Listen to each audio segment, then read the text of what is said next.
있을 뿐이에요. 그 바루스 레나타가. 그리고 그런 게 좀 있다고 선수들에게 들은 적이 있어요. 근데 지금 사이러스가 전멸 써야겠죠. 예. 이거 둘다 맞췄는데. 둘다 들어가나요? 와, 하나는 지금 미드 정글 백비야! 하이파이브 쫙 하는 이름이 그렇죠. 음파도 맞췄고 포착곡에도 맞췄어요. 그렇습니다. 스킬의 공통점이 맞추면 일단 날아가는 생각하는 거거든요. 맞췄어. 오케이 들어가. 네. 애니와 바이가 있다 보니까 제리가 적극적으로 못 나가는 것 같아요. 예. 대기. 반대편. 예. 훈련 빠르고. 근데 이런 식으로 공기가 많이 맞으면 제리가 자야가 아니. 제리하면서 올라왔어요. 그리고 따여가 빠집니다. 이러면 이러면 어떡해요? 이러면 제리, 이제 제리, 제리, 제리, 제리, 제리 할 수 있나요? 제리 할 수 있나요? 한번 더. 제리 할 수 있나요? 제리 할 수 있나요? 제리 제리가 멀쩡하거든요. 제리 비슷 그렇다.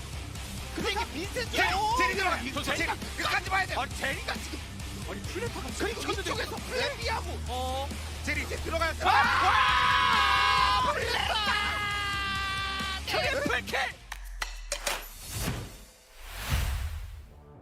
브리오는 그래서 이 드래곤이라는 게 일단 먹어. 이거 목숨 네. 건 드래곤이. 맞습니다. 최후의 한타가 될 수도 있어요. 그렇죠. 루시드 루시드, 대기. 이거 루시드 위치 모르는데요. 위치 모르는데요. 일어나. 플레이 루시드. 자, 악마를 모았죠. 악마. 와, 이거 5대0 에이스 나오는 거예요? 한타도 아니, 끝났는데요. 5대0 에이스예요? 5대0 와. 에이스예요! 팀 플러스 기아. 플러스 기아. 자.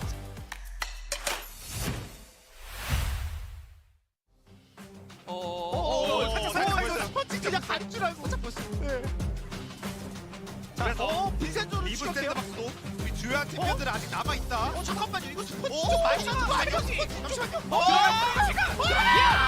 아니, 스포츠 어디까지 가요? 이래서 오른쪽 아니, 더블킬 그런데. 자, 제리 앞으로 뛰어. 디압을. 아래쪽 그리고 센템. 기업두기 한 방. 아래쪽으로 빠지는 상황 됐고. 그래서 용 기압을 컨트롤. 디압을 넘었어요. 전면은 빠졌거든요. 네, 이러면 그래서 위 아래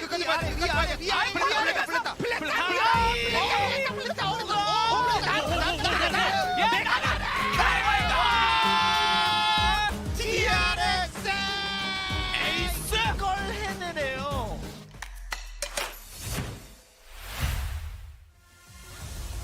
근데 정글이 없기 때문에 버스를 자, 할수 이게 있는 제리가 기지가 안 없긴 없거든요. 일단 강신이 켜놨고. 그러니까 티버가 어떤 활약을 하나요? 4천. 자, 3천. 다리 살짝 끌어냈고 5. 엔터 타격. 네, 바로부터 와, 근데 발을 개그를 먼저 정글이 보내요. 없다. 일단 정글이 없다. 살짝. 정글이 없다. 정글이 없다. 칼칼칼칼칼칼칼. 죽었는데. 네. 앞으로 여기서. 4인 소절이 들어간 거. 그렇죠. 여기서 승차. 야, 이거를. 슈퍼타스 페이스트.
Hello and welcome, ladies and gentlemen, to LCK Challenger 2023 Spring.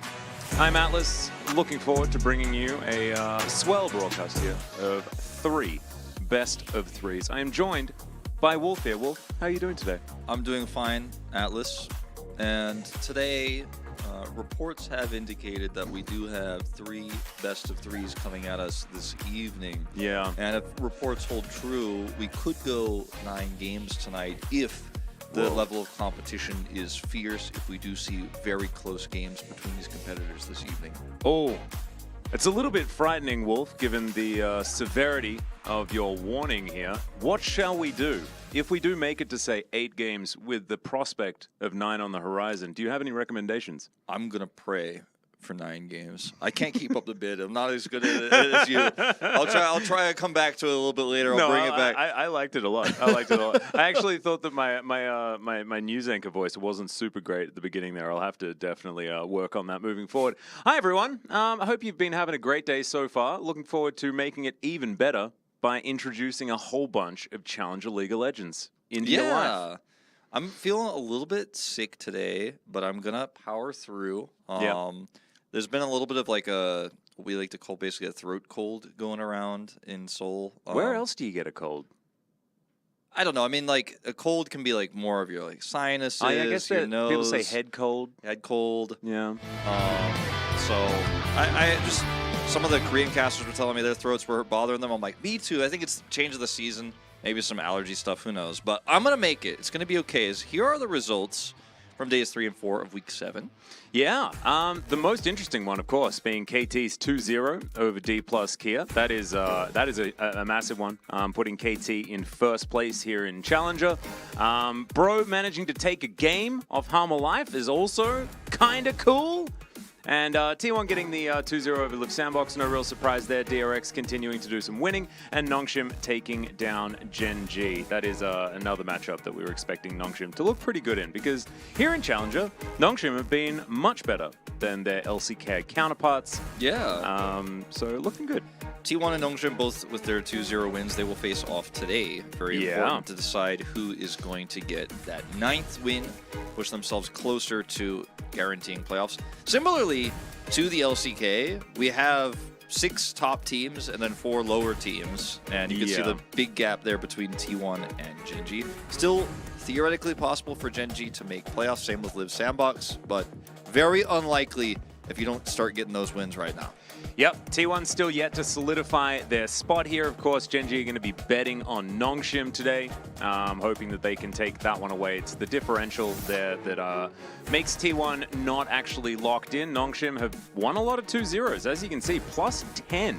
Even though they only have that 8 and 6, the 10 and 4 record for DRX, they still have a lower game score than Nongshim. It's sort of crazy. And if T1 win today, they are guaranteed playoffs and will have all of the playoff spots locked in, because no one can get to 9 wins, as there are only 4 games remaining for Gen.G and Live Sandbox, and Kwangdong, Freaks, and Brianna are both already eliminated, as they cannot reach 8 wins either at this point. So that's kind of where we stand right now in terms of our playoff runs, as playoffs are fast approaching here for Challengers too, just 2 weeks away.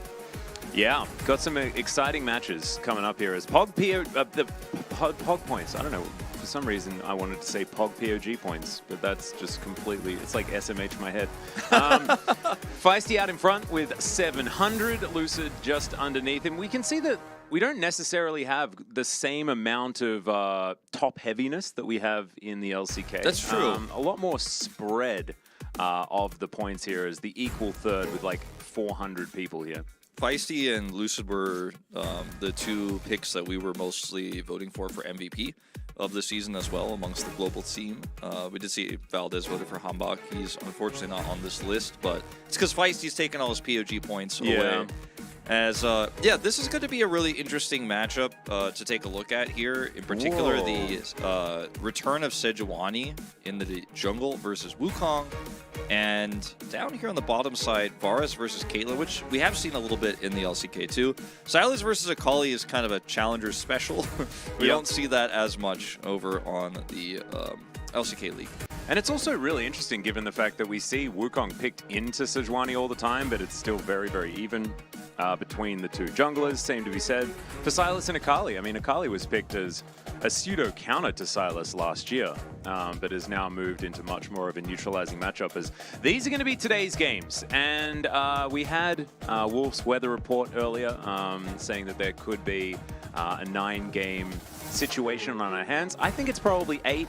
I don't see Bro managing to take a game off DRX, but I think that the other two almost guaranteed to go to those 3 games. So I think we're definitely going to have a fair bit of time together today, I think we will. And DRX versus Breon, that's the one that you would expect to be a 2-0, but Breon has, despite a 1-13 record, taken quite a few games off of teams that are way stronger than them. So they are often bringing it to 3.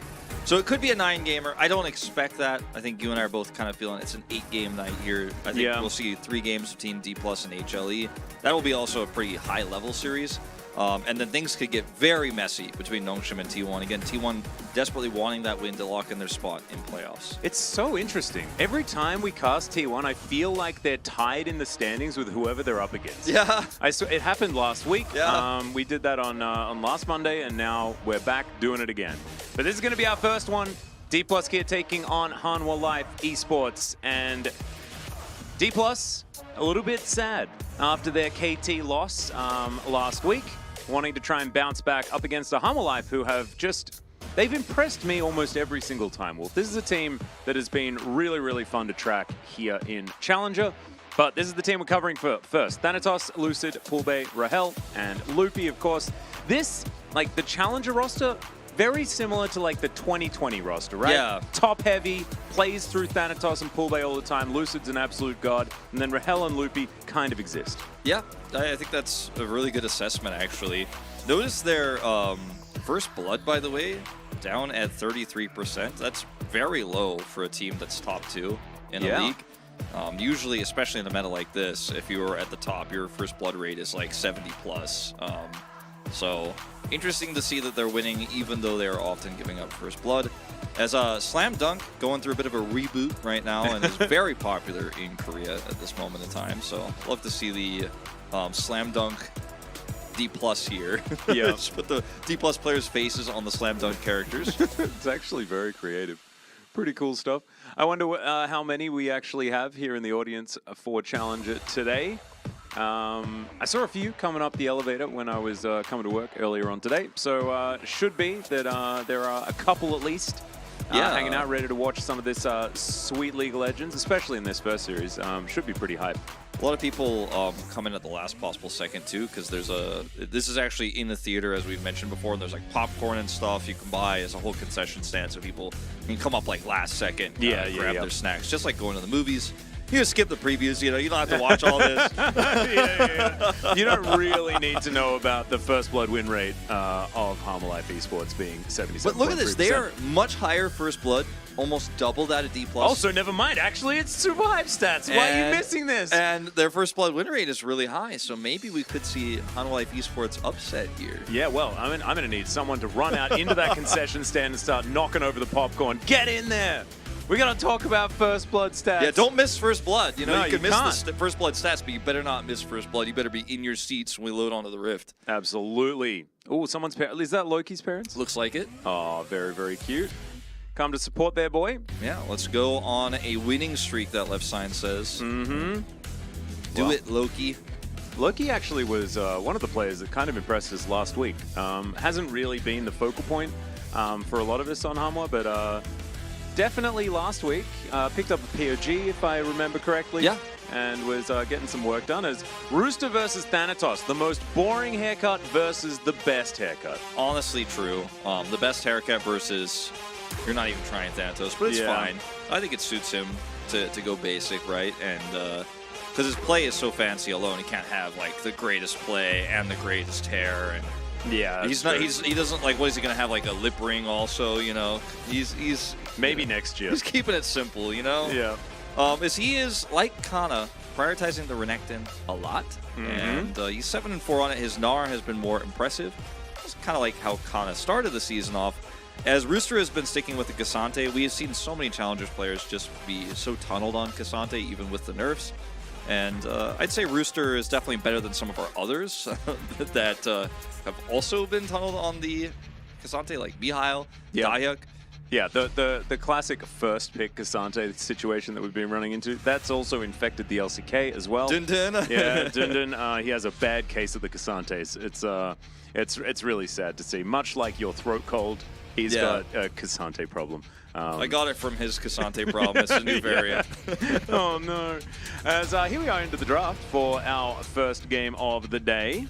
Annie and Zeri both being taken away, and there is the Caitlyn and Elise removed by Hanwha. A lot of respect being shown to Lure, actually, in this draft here, straight up taking away that Zeri. That is such an unusual ban, because you usually can leave Zeri open since there's so many great lanes to play into Zeri, but they're just going to say not allowing it whatsoever. Not And this time. he like sees a Zeri ban, he's taking his jacket off. He's like, oh, is it going to be like that? It's going to be like that. All right. Well, it's time to play some Lucian, which is probably what they're going to lock in here. Unless, oh wait, no. Karma's open. Yeah, it does make it difficult to play the Lucian with Varus Karma kind of looming. We'll see what Hanwha are going to do about it. Certainly some options here. The first big Lee Sin that's been creeping up is super exciting when it's Lucid that's piloting the champion. So looking forward to seeing what he's going to be able to do here. Varus and Karma probably locked in. I like this a lot for HLE because the Caitlyn is gone. There's not a lot of great lanes you could play, but they're going to prioritize the Gragas over the Karma here.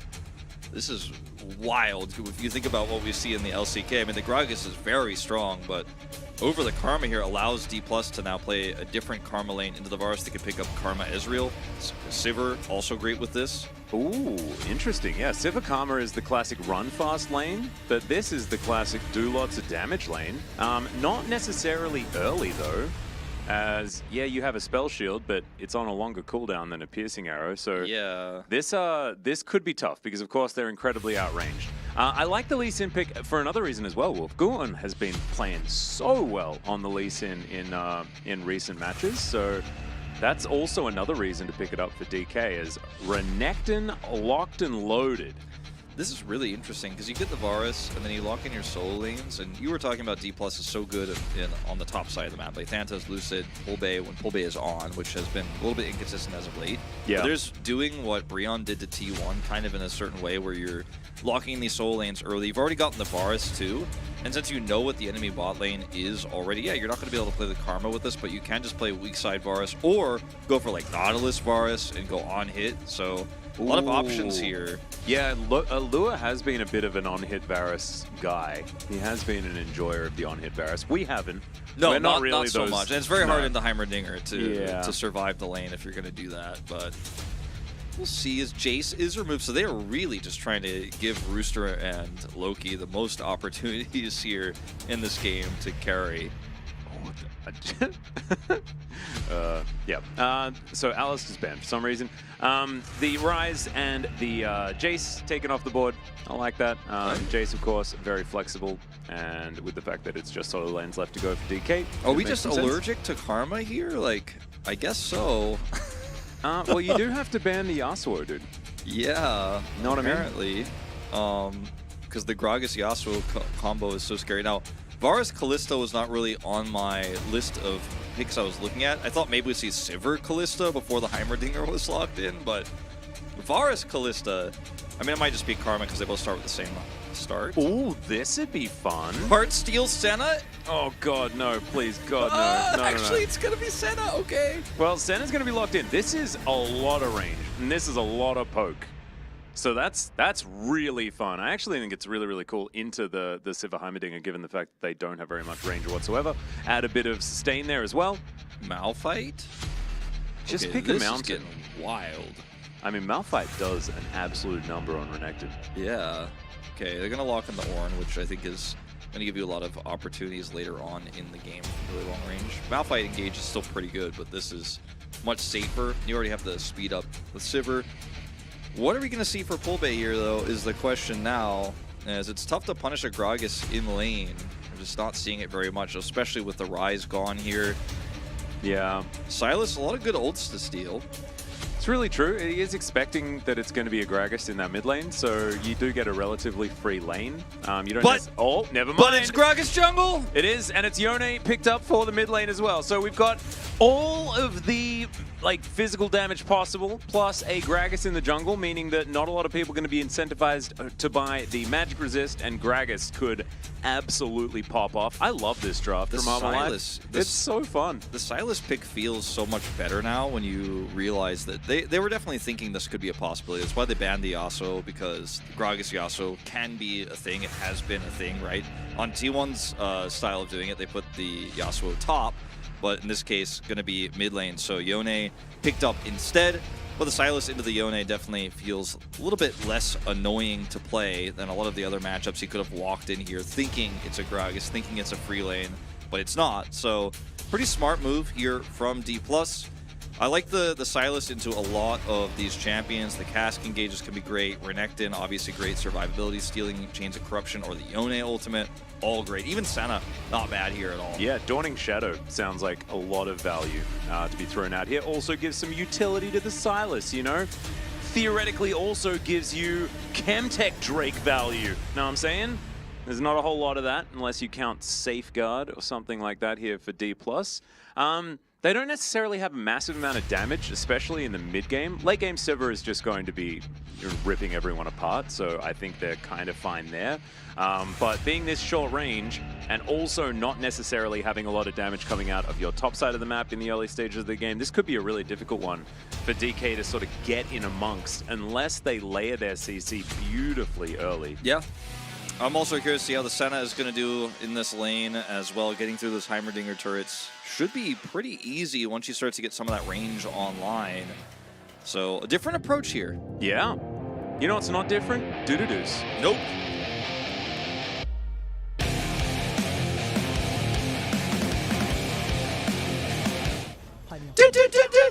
Nice. That was our best yet. You always nail it first time. Always nail it first time. Absolutely best incredible yet. stuff, yeah. He's been practicing. He's been practicing all week, guys. I spend every night before I go to bed. Yeah, we spend like 3 hours on Discord just doing together. That's what we do. We do a lot for Caster Synergy here. I missed a do last time, but this time I didn't miss it. You know, I went all the way. Yeah, and we got a do. I think, in the recording last week as well. It was a very exciting week. That was very hype. Yeah. Night Harvest, or not Night Harvest, sorry, Dark Harvest for Dark Guan. Harvester. We did see, when this was played by Umpty, if I'm not mistaken, it was the Predator variant, which we're not as big of a fan of. I mean, it used to be good. Yeah. In 2019 or something. I mean, he could go Dark Harvest, or sorry, Night Harvester after Dark Harvest to go full harvesting. But, there could be a lot of harvesting this game, actually. Because a lot of our jungle Gragases do like the good old Night Harvester. I also feel like Guon was probably playing Harvest Moon right before this. Oh, that's true. He does seem like the an agriculturally based kind of player. He was playing the N64 version as well. N64 version? Yeah. Well, I emulated the SNES version. That was one of the first games I ever played. My first Harvest Moon was the Friends of Mineral Town GBA. Oh, yeah. It was pretty good. I think I played that one. But that was after playing the OG, where everything was just like half a pixel or something like that, and the pictures of cows were really, really fun. Everyone told me that it was a really good game, so when I had a chance to pick it up, I asked for it for Christmas, I think it was. It was a great game. It was really fun. I really enjoyed it, and like, it was really ahead of its time. You think about how many farming sim games exist. As Rahel gets rooted. Yeah, he's going to have to flash, and he's probably dead. There we go. The heal comes out, and there he goes down. So Hanwha just straight up winning. Here on this bottom side, they ran through the turrets, so Loopy almost got some work done, but this is not good for DK. No, it's very much not ideal. I think that I was going to make this comparison earlier, but it feels more warranted now. I feel like Rahel and Ghost are really similar players too. If we're thinking like really back to old Damwon and thinking about what these teams mean, is he's pretty safe in lane, but takes a bunch of damage here off of these initial Qs and autos from Duro, and then turns around here. and gets rooted. That's the end of that. And they even commit the heal and flash like that. And he didn't even get the minion that he was overextending for. Yeah. That's incredibly depressing. And we were talking about this, right? Like, this is a difficult lane for the Sivir Heimerdinger to play because they just get straight up outranged. And there's also... Oh, he managed to get it. Okay. Nice. Oh, I was a bit frightened for a second there. It is just going to be difficult for them to play and weren't giving a lot of respect to Duro and to Lua in that position. So, Hama, great start. Can they follow through, though, is the question here. And will we see these solo lanes find the effect that they need? Because Rooster is going to have to snowball. Of course, Thanatos is going to have a better and better time as the game goes on. But with the bottom lane kind of already in shambles, it feels great for Hama. It really with the comp does. they have. And Guwon can make a trip down there before that flash is back up. They also just may be able to set up another route with no flash here on this Sivir. And I mean, with Ghost set up here for the Varus, it's really easy to chase down and get those kills. He will have that up also before the flash comes back up for Rahel. So it is very uncomfortable for the Sivir Heimerdinger lane that wants to be pushing and wants to be ahead. And still is, quote unquote, but isn't going to have the same sort of advantage as he would like as Guwon coming over here. All right. Do you know, my friend used to call Gragas just better Lee Sin, because he kind of did everything that Lee Sin did, but better. And he's now just going to wander into Lucid's jungle. Anything you can do, I can do better. Because you basically get a flash kick, but instead of having to go over there and kick them, you just throw a big old barrel, and it does pretty much the same thing. I mean, if he pushes Lucid down here, he gets another harvest stack. Ooh, the Not dream. able to quite get him there, but still. This is a disaster, though. Able to just walk into Lucid's jungle and start stealing his lunch money? Yeah, this is like also not really supposed to happen. Especially when you have a Sylas in the mid lane, but he just wasn't helped out at all. So that's part of the power of Yone. Here we go. Well, Luffy's just going to run at him. Okay, Lua, I think, has realized that he is indeed dead. Lucid's going to pick up that kill. They had 4 people down here to guarantee that they could get one back, and they got it. Yep. Nice work. Yeah, there you go. Now you got something. Uh-huh. Very much up in the lane there. And again, a little bit of lack of communication between Guwon, Loki, and the bottom side of the map because they knew that Lee Sin was in this area. They scouted him out and still sticking around way too long as he realizes, okay, I'm dead. I'm going to try to trade this back, or at least guarantee that my Senna can get out. She did, but he did not. Everything was fine in the end. We're just gentlemen's agreement. Both of these bottom laners are going to die one time in the very early stages. And that's now been successful. So we can now go back to your regularly scheduled programming of just farming things on this bottom side. It's been such a long time since I've had the pleasure of a Senna game. Did you cast the Heartsteel? Yeah, that was disaster? me and Valdez. We did not enjoy it that much. It was very funny, but that was about it. Yeah. And we'll see what he builds this time. There's a ruby crystal that's giving me anxiety. Yeah. So is there any reason why you'd build Heartsteel Senna? For the memes. I mean, we talked about this last time when it happened. Is just like, yeah, she's got really long range, so she will be able to proc it very easily, and she becomes tankier, I guess. But like, that's not, like, it's only in just health, and that's not really helpful. And it's very difficult for her to stack it enough times consistently to actually be a real threat. So it's like, why not just go Umbral Glaive and get more vision? And then you could like go like a Mandate or something if you're like looking like desperate for a mythic. Moonstone Renewer, you know, like that's fine. Yeah, you do a bit of healing. Maybe. I don't know. Maybe there's just like Maybe she's building a Knight's Edge for safety, someone in the chat said.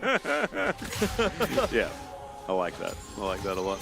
Maybe Senna is just so strong right now, you can do the Frog and Anivia thing where like he'd just build a Warmogs because he could and stuff, and he's like, it doesn't matter what items you have, just don't die and your kit's too overpowered. Maybe that's what it is. Maybe Man, this Senna's isn't a just Lego that broken. set. Gene, it is a bit. a Lego set.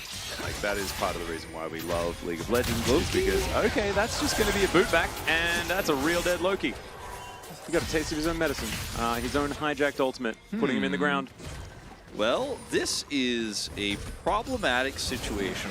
Lee Sin with 2 kills. I just need to put this in a column. Should I put this in the pros column or the cons column? I think we're going to put it in the cons column. Oh, yeah. no, not the cons column. Bit of an issue. Now we could put in the pros column. We could at least put that both kills are on the Lee Sin and not on the Silver or the Silas. So there's a pro. It's a smaller one. In the pros, there we go. Okay, good. Con column. Definitely the Herald going over here. Yeah. We're going to have to add that one. Herald, dead, mid. Giant's Belt, also for Duro. That's probably going to the cons. Going to the cons. Okay, Giant's Belt. Oh man, this cons column's getting too big. I can't fit anything else in here. She's actually doing it. So was this actually the team that also played the Heartsteel Center? I can find out. I can give it a good old-fashioned polish. Oh my god, he's played it 3 times. Yeah. This pick on the Loki in the mid lane also is just really... You got to be way more careful than that, my man. I think some nerves coming through here.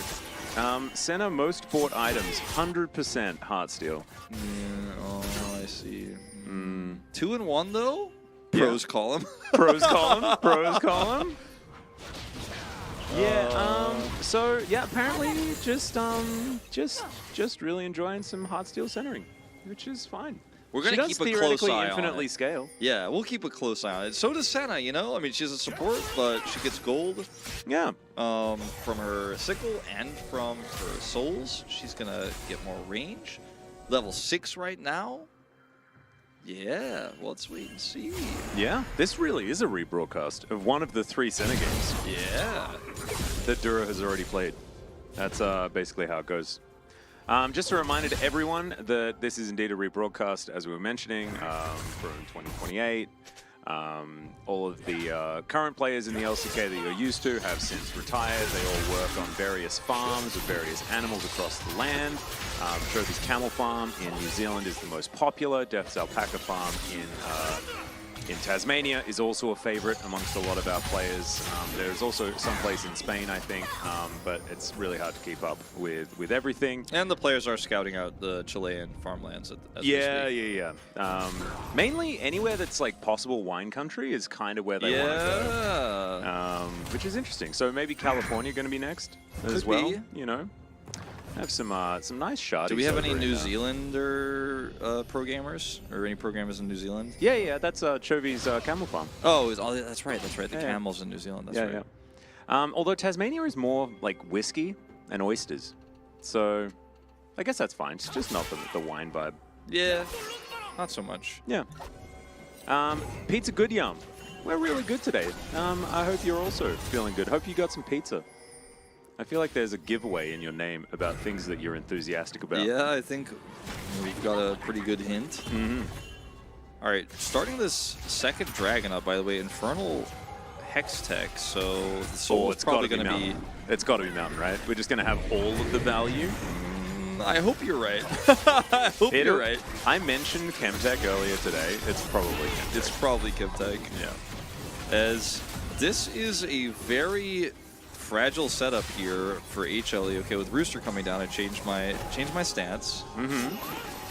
He is a Lego crocodile, though. That makes him a little bit more difficult to kill, as it is going to be Mountain Soul. I don't know how I knew it, but I had a lot of confidence that it was going to be Mountain this time. I don't know why. Well, it does make the game more interesting, that's for sure. So I'm glad that you stuck with your first gut reaction, as Atlas is pretty much 100% correct on predicting souls. So it pretty much always happens. Apart from at Worlds last year, the fact that it was Hextech most of the time and not Cloud made me so sad. Yeah. Jat was also like randomly really passionate about the Drake that was going to be killed the most. I'm like, you know that it's RNG, right? And he's like, no, it's about like who's going to want to kill Drakes. And I'm like, but Jat, like they just kill all the Drakes every game anyway. Yeah, pretty much. Like, I mean, there are Drakes that you don't commit to as hard, but Like, But they still die generally. he has a point, but it's not the one I would hone in on. I think that there's like definitely some research that could be done there, especially now that we have the Chemtech back on the Rift, and it's also bad, and Ocean Soul is worse than it was before. So, But sometimes if they're bad, you actually kill them more because you give them up to the other team. Well, right? the other team is like, I don't want that. So yeah. Drakes very rarely just get left because they're not taken. The team that has the worst team fighting comp will leave it, but the other team will take it. It's not like neither team. It's not like either team's like, well, we're just gonna stay in the lane and not go kill that. So we have nothing else to do. Cloud wins most according to the stats and according to just it being the best soul, 100%. Kaiba, you just got it nailed. Yeah, I had something that I wanted to add, and then the fact that Lego Renekton does more damage if you step on it. Renektoy. I liked that that comment. That was cute. If you face check him, maybe he does more damage as well. You know, because like that's like you accidentally step on a Lego and then like, oh, ow. But it does actually look legitimately very similar to like 90s Lego crocodiles that you used to get in like there was like, what is it, like sort of the temple, like ancient temple, like Indiana Jones Lego style. All that stuff. Like, it also looks like slightly like the Playmobil sets. Oh, true. It's my favorite Renekton skin, so I'm glad that it's getting more popular in the LCK. It was basically underutilized until very recently. I like Pool Party a lot, mainly because you can get up on your little chair, and it looks really, really funny because you just bounce up and down. All right, we're going to be face checking some things here. As we might have some form of a team fight. Maybe. No vision here now for D+ in this deep river, so it'd be scary to just walk in here. Okay. Poolbay walked into his own jungle for a moment. Duro slinking into the mist, but now doesn't have that. And DK, I think, might just give up the second Herald. It is not the most valuable thing, but seeing a team not fight for second Herald would be crazy. So in we go. Let's look for it. Let's see if we can find this battle. As Lucid going to safeguard his way out. There it is, the flash knockup to come forward. The Bellow's breath value is just gigantic as Thanatos gets out, but no one's dead just yet. Rooster's going to be the first one to fall, though, as the Q connects onto Loki. Lucid follows through, but they manage to take down Lua, who's once again sacrificing himself, I think, for the good of the colony. I don't know whether he necessarily needed to, but that's a triple kill for the Civil. Wolf? Yeah, and Lure, you know, not doing a whole lot here comparatively is good luck. All right, Loki is going to go for something here. Lucid going to get taken down as over the wall goes Poolbay. Chain Lash coming forward as Loopy. Can you hit a few of these buttons? The answer is no, but the chains are going to be there, and that's a dead Silas because, of course, he has no health and he's underneath the turret. They're getting mid-turret, so it's okay to trade like that. Poolbay absolutely dunked on that team fight. He did so much and gave so much space to Rahel. It's crazy. And look at Thanatos as well. He was kind of by himself at the beginning of this one, but somehow it worked out. It looked really scary until he flash engages here, and he's... Oh, it was the bolted grenade. Yeah. And then also Bella's breath was sick, and then watch the follow-up from Poolbay. He's like, yep, well, you set me up, I'm going in. And all the while, no damage onto Rahel whatsoever. Just gets the free hit here, untouched. And then, for some reason, instead of just waiting for the Heimerdinger cooldown, Poolbay decides he's going to go in on this after we're watching the whole thing in normal Well, this is speed. actually pretty cool gaming. It was some cool gaming. And then Poolbay was like, oh, yeah? Oh, now we're going to cut the video because we were busy praising Heimerdinger, and so, of course, he has to die immediately after the replay. It's just how it goes. Yep, that's how it goes. Balance in all things, Wolf. Truly. As Poolbay, he wants to go in on this again. He does have Hijack back available. See what he wants to steal here. All right, this Drake not going to go unnoticed. This Hanwha want to get the soul point. There's the ult to come forward. Not exactly going to find everyone, but Poolbay's going to go down. Nice little knockup, but only really hitting Rooster.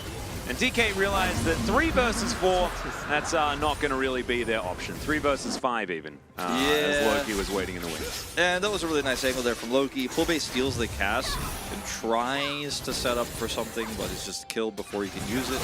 So go back to this moment here. Rahel Chains of Corruption, or no, actually it's not actually the Chains of Corruption, it's the Senna route that leads to the cast play here. Yeah. And yeah, you're down a Heimer, but you need a really strong front line for this Sivert, and Loki has a nice flank angle, and there's a control ward in this pit, so he knows exactly the angle he could take. And while cast is stolen, he's deleted. Sorry, Kobe, not involved in this one. Nope. I'm still kind of okay with where DK is sitting right now. We have Rahel, who's completed his Kraken Slayer, looking towards his Quick Blades as well for the next one. The Sivert going to be pretty strong. And as you can see, money kind of all over the place here for DK. But these dragons, the pesky dragons for Harma Life Esports really could become a problem. Mountain Soul is a big deal. And Rahel, pretty good AD carry as far as cutting through that. But you're still going to be feeling so much better, especially as this Gragas having a bit of extra inherent tankiness as well as Rooster as well. Like, because these are like pseudo tanks, and now with a Mountain Soul, they'd be kind of real tanks, which is good. Real tanks. And the like, hot steel's done, by the way. Yeah, it's confirmed. I think the best thing about hot steel for Senna is the fact that it makes you bigger. The more items you have. Yeah. It's like big Senna. Big Senna. Yeah. Wide Senna. Yeah, wide Senna happy. Yeah. That's how it goes. Wide Senna, I'm unhappy. Yeah. Well, Just wait until the next mythic. We'll have to do a size comparison. Just we can measure the amount of width on this Senna as she comes out next time. Yeah, next mythic, or you mean next like legendary when she gets the extra mythic passive? Yeah. I don't know if she gets another item this game. I don't know. It's just. But she's got to finish her Dead Man's play. Yeah, I think it's gonna be Heartsteel. Let's see how many auto attacks Duro gets off, like starting now in a team fight. I'd like to keep a really close eye on that because he's not in lane anymore, so he's not farming it there. He got this item after the laning phase. And let's just keep an eye on that Heartsteel value. Yundo will also probably be able to let us know at the end how much damage, how many stacks he got. I'm really was it ready. worth it? What else would have been better though? You know, like that's kind of the question. Yeah, well that's the thing. They didn't pick Karma, which I think would have been better. Oh, right. But like if we're just because they're seemingly like self-banned you Karma. have to pick Senna. Oh, you mean itemized? Yeah. Itemization-wise. Probably just Umbroglaive, right? Yeah. Well, I mean, that's not a. I'm talking just mythic, but I guess you'd go Umbroglaive first, no matter what. Yeah, you'd like Umbroglaive and the Kraken Slayer or something. I like the Kraken Slayer Senna. That's my favorite. But maybe that's too greedy. I don't know. I don't know. It's not great into this lane, so maybe that's why they did it. But guess what? You don't get to finish Heartsteel before the lane's over, so yeah, it's not. Pandemonium. We don't hate in this chat. You know this, all right? What did he do? He hates Senna. Oh, he hates Senna. No one hates Senna. This is wide Senna happy. You Why can't do be people sad hate about Senna? wide Senna happy. He's got a Heartsteel, having a great time. Iceborne Senna. There we go. Titanic Hydra Black Actually, Cleaver. honestly, Iceborne Senna sounds kind of legit right now. Well, I mean, honestly, if you're gonna build everything... Heartsteel, you might as well just build better Heartsteel.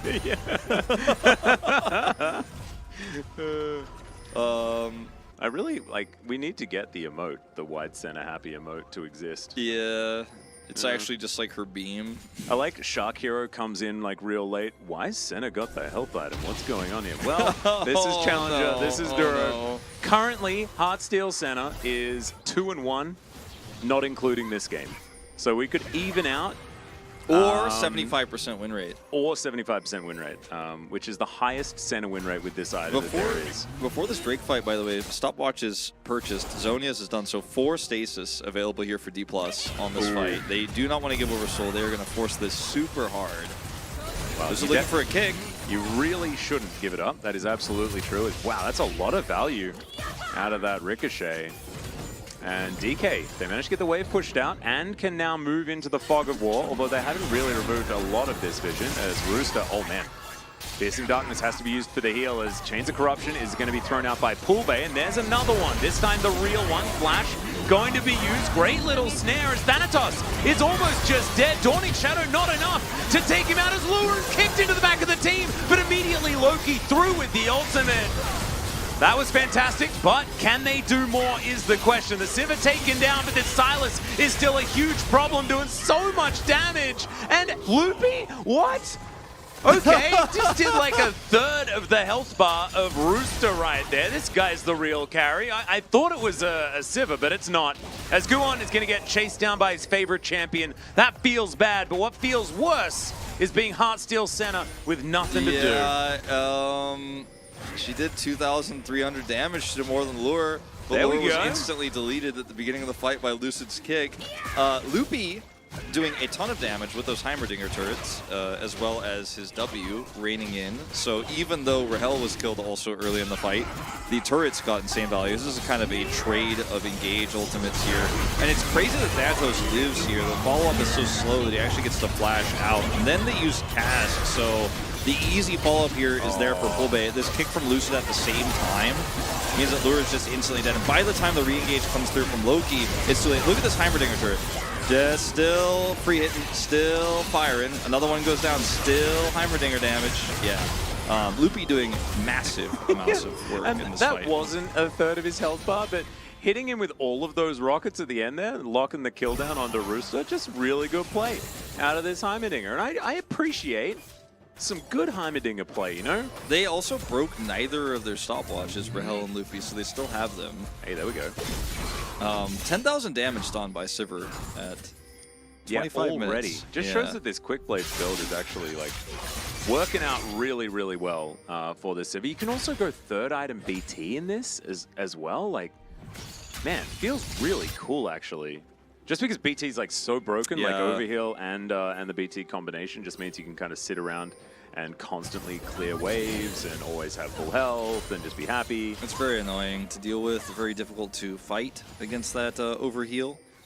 And I mean, now it's D+, you could just start Baron. You've cleared this vision out. You have mid-prio, you have Sivir who can clear waves so quick. Yeah. And I mean, now HLE are like, we have the engage tools. We don't have flashes though. We have a Heartsteel Senna. This is a problem. It's not the solution, unfortunately, in this case. And so how do we wrestle back Baron control? Starting with some control wards in the pit. Duro's just trying to stack his Heartsteel, man. Well, he's got 50. Yeah. He's feeling It's a good all right. start. It's a good start. He's got some health. It's not zero. Yeah, and It was also, zero for a while. And he's like, he's got a really, is starting to have a huger model, which is really cool. Bit of extra health there, also a positive thing. 3 items for Lure is actually, in all seriousness, pretty fantastic. Does have the BT shield bow combo that we've seen rising in popularity a lot, especially with Zeri, but you can also build it, of course, on the Varus. Rageblade done also. So some valuable stuff being put together. All right, all the vision cleared out again. And Loopy is running back. Are they actually going to reset here? Interesting to give this up here, especially as HLE TPing to mid. They're going to try to siege this turret. All right.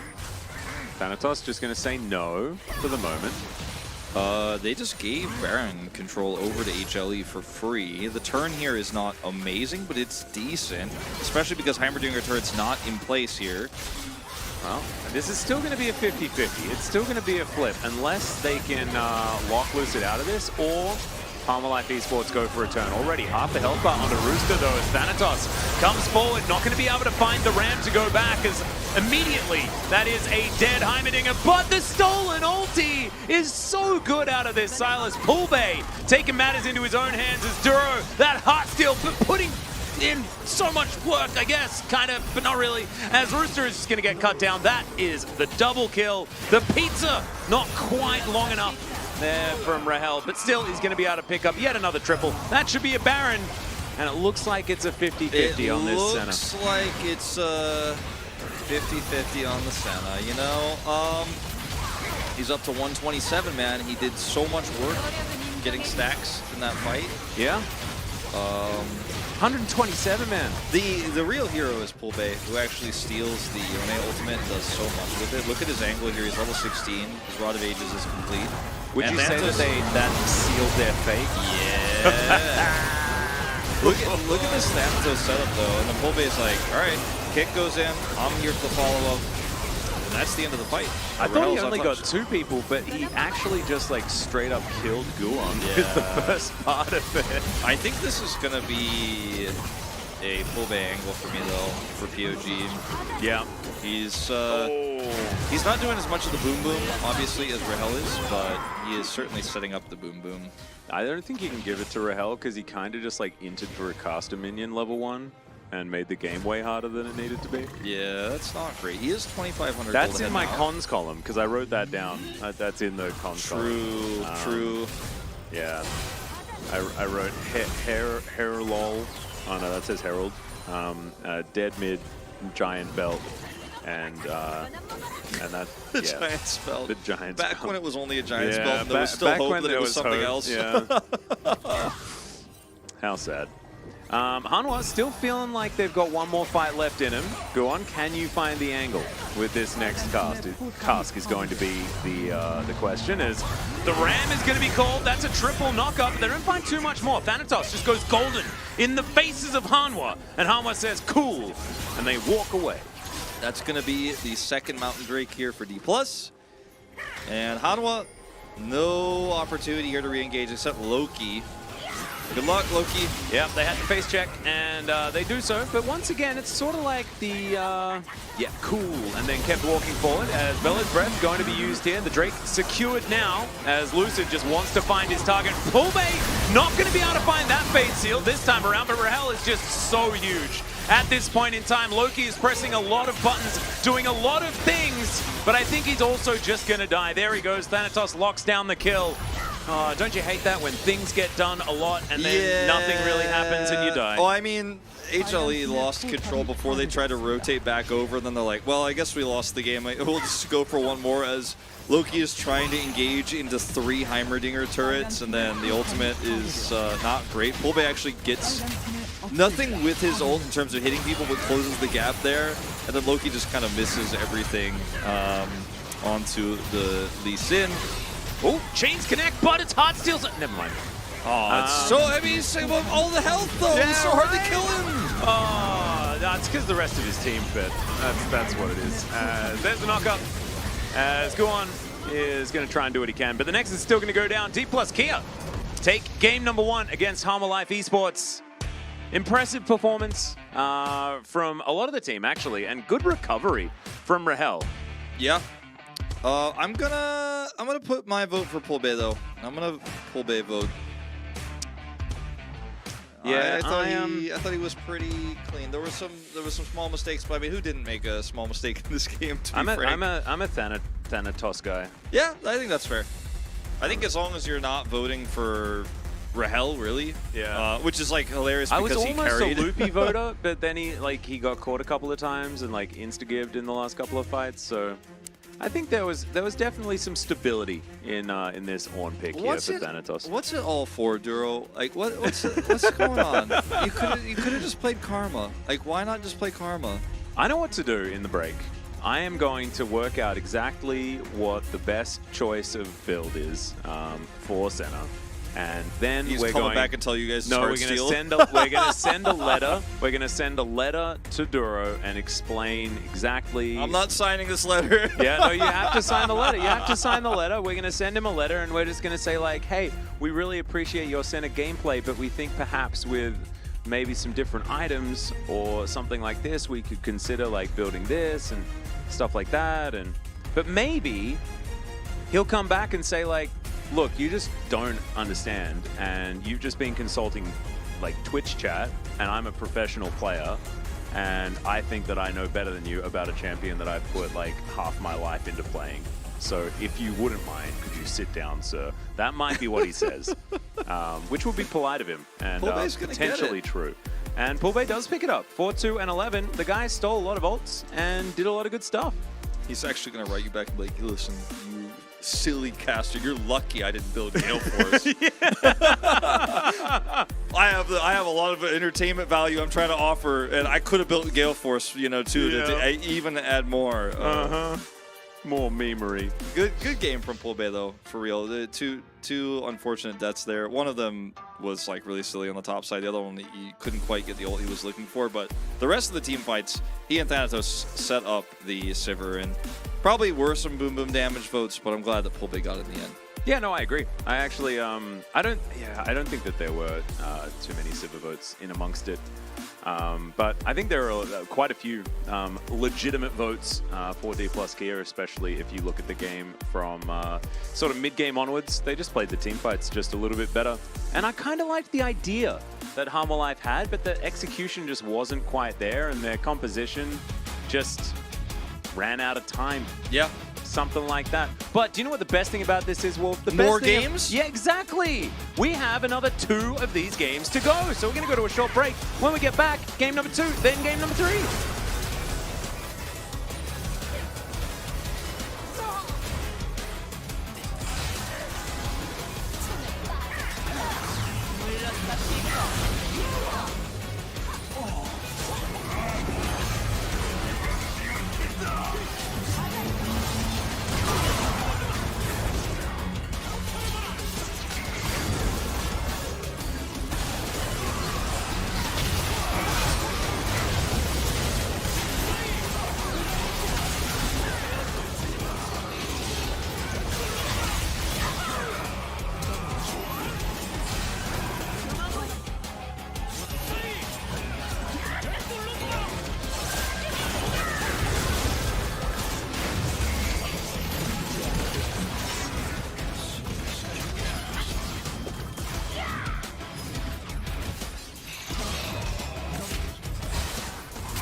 Welcome back, everyone, to LCK Challenger Korea 2023 Spring. I'm Atlas. There's Wolf beside me. We're ready to get into game number 2 of this best of 3 series. D+ Kia taking game number 1 in pretty handy fashion. Wolf, sir, any predictions moving forward? Yeah, I think it's gonna be a 2-0. You know, I'm really feeling like after that last game, HLE gonna have to step it up a little bit. If you feel what I'm saying, if you're picking up what I'm putting down. I am lifting what you have placed on the ground, Wolf. I also agree that it is looking like D+ Kia are the better team currently. Whether they can keep up this form into what could be a different center build. That center build is just it wasn't right, man. I don't like it. Yeah, I didn't like it either.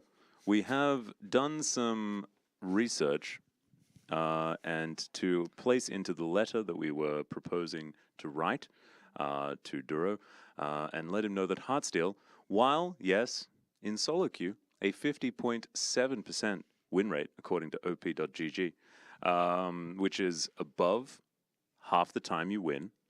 But there are other builds that can provide you with a larger win rate. Kraken Slayer, one of them. Yeah, this ain't Eclipse solo queue, man. I don't know about that Heartsteel stuff. He's not doing any autos. He's not building stacks. He's just not being helpful. The problem with Heartsteel is you have a long amount of range on center. What you want to do is utilize that by standing safely in the back. What Heartsteel does is build stacks based on being near opponents and then wasting time shooting them with a very long wind-up. He's trying to feel like, okay, maybe I'm going to get stacks later because my range is going up, but you're not getting stacks, man. Not getting stacks. Anyway, let's jump into the draft here as Harmer Life Esports moving over to the blue side. Ban and Karma. Karma completely falls through the draft and then banned first off. Yeah, that was that's interesting. Just letting D+ know they're definitely not going to play it. We weren't going to play it now, and now we can't play it. So don't have any second thoughts about, wow, maybe they'll play Karma this time because what they did last time really didn't work out. Just let D+ know you're definitely not going to make a better choice this time. Yeah. Oh, sad. Harmer Life are just going to like ban away every other support. Like that's technically 3 support bans. They're like, center is the way now. But then we're going to have to write all of our letters and things like that. As final ban to come through here for DK, I assume it'll be a bot laner of some kind. Lucian, Caitlyn, Zeri, things like this. Lure, of course, does very much enjoy going towards the Zeri, but the Caitlyn is going to have a slightly higher priority here, especially with Karma banned away. Could be a Varus first pick here. could be Lucian if you're expecting that Zeri to come through.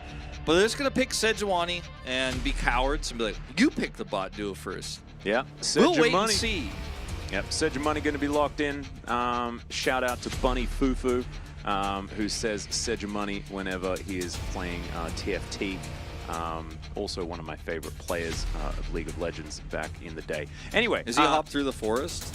Bunny Fufu? Yeah. Yeah, no, he does. Oh, okay. 100%. He does a lot of hopping through the forest. He also does a lot of throwing lanterns at people and stuff like that. His Thresh was absolutely fantastic. Does he scoop up field mice and bop them on the head? Mm-hmm. Yep. Okay. Just checking. Yeah. No, all that sort of stuff. Okay, well, are we just gonna blind Neela? Is that where we're at right now? I reckon that's probably the way to go. That's where we are right now. Like, we're just not even gonna see what they're gonna do. Okay, now this is much safer. Okay, Yeah. thankfully we did not just blind the Neela for no reason. DK decided to glance at the tier list for a moment. They're like, "Where's Neela at?"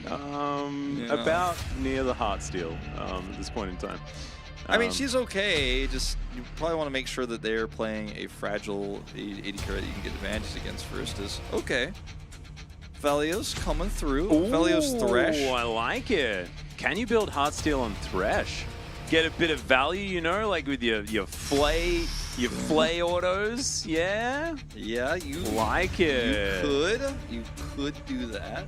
Hell yeah. I'm hoping that he does. Dura he's probably just a Heartsteel guy. What are we pairing with this Varus? I guess not a Renekton, but they will pick Renekton anyway and put it in the top lane probably. Well, we can just wait and see what goes with this Varus. We love you too, Snuggles Prime. Yeah. We try to be ourselves. Or we sometimes we struggle try to not be anyone else. we try to not be ourselves for fun sometimes and do like a bit, but it's usually just us being us. Yeah. And even when we're doing a bit, generally we kind of be ourselves. Well, casters like some pizza or some chicken wings. What would you prefer, pizza or chicken wings right now? I ate pizza for dinner last night, so probably chicken wings.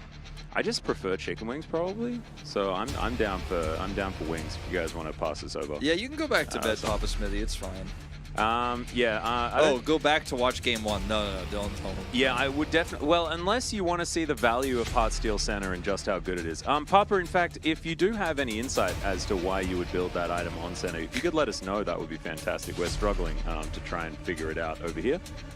I mean, last time it happened when Valdez and I were casting, we like spent about 20 minutes trying to figure it out and like trying to justify it, and we just came up empty. Like we talked about what could be good at it, and then it didn't work. And this time I just was like, nah, I'm not even gonna try. And then we kind of did, but yeah, this Rise ban once again pretty interesting here. It's just pull bait. He's just a bit of a Rise guy. And yes, Saren. It's now been played 4 times in the LCK. It's been Dura, I think, every single time, and he's built Heartsteel every time. Yeah. Yeah, ask Prince Papa. That'd be great. Thanks, man. He's probably just gonna laugh at you. Leona, I don't like as much as the Nautilus here because it's pretty easy to just press R. And Leona classically countered by Thresh. Yeah, a little bit of an interesting choice because Thresh's box is so good against Leona Engage. And she presses Zenith Blade and you press Flay. Yeah. And she says, I'm sad. Are we doing this? Hell yeah, we are. You and I were talking about how today it feels like a day we'd see Aurelion Soul. Oh, he meant Irelia, not Aurelion. Aurelion, Irelia, Soul, I get it. And there's also Casselian. Yeah, Corellian Soul. I mean, there's the Wait dragon a again. minute, he's still thinking about it. Ooh. I feel like HLE just decided, how can we lose to D+ We today should in have the known, coolest way? because Thresh has like lots of souls, right? Like he picks up this soul, so there has to be an Aurelion Soul on the map. Right? Yeah, by the way, it's not good. And it's not good in this comp. So, glad that we thought better of it. Glad that we decided we were not just going to blind it. It's your time. Oh, it's not his time. Really? Gonna play this one, huh? Definitely can be quite strong in the early game with Lee Sin. Yeah. A lot of pick potential here for DK. Lee Sin, Varus, and LeBlanc, plus the Leona. Kind of reminds me of how we saw KT Rolster play against Gen.G. Very different comp, but like trying to do the same sort of thing here, where you have a lot of single target blow up, and The problem is there's a Thresh on the other side, so whoever you catch, probably going to be able to take that Lantern in team fights and stuff like that. But in the early game, Akali very gankable, Cassante not going to be able to get many advantages here. The Varus, Leona should be able to get ahead as long as Loopy has good engage. But yeah, I would have liked the other variant on the bottom side, the Nautilus, more here. Yeah. Although, yeah. The root is just, I mean, so strong. Like, you hit We've the been hook, we've you been get the root. talking about like Thresh Leona for so many years as well, and so many players just don't care. They're just like, but we want Leona out of lane, so we'll just pick it. Yeah, I mean, what she offers in, you know, the ability to set up for some picks outside of lane is very big and much more aggressive range than Nautilus, but can't just point-click on an Akali and lock her down, so. True. And now they've got like the darkness theme with Varus and then a sun theme with Leona. It feels a little bit off, doesn't it? Yeah, that's just not, the synergy isn't there, is it? No, it's not. And Lee Sin can't even see, which I don't think, I'm not sure how that's relevant, but he can't see the difference in the darkness and the light of the bottom side of the map, and he's going to need to be down there. So it might be a little bit confusing. Could be. Yeah. That's sort of my assessment of the draft. And I think because of that, D+ Gear have a huge draft loss in this one, and Harmosh should win in about 14.5 minutes. Wow. I'm feeling like, personally for me, I think D+ are going to win it in about 28 minutes. 28 minutes? 28 minutes. I'm writing it down on my little piece of paper here next to the pros and cons. Yeah, that's my... 28 DK, and before that, it's a 14-minute HLE. Mine looks a little bit more impossible. Let's get into the game on 2.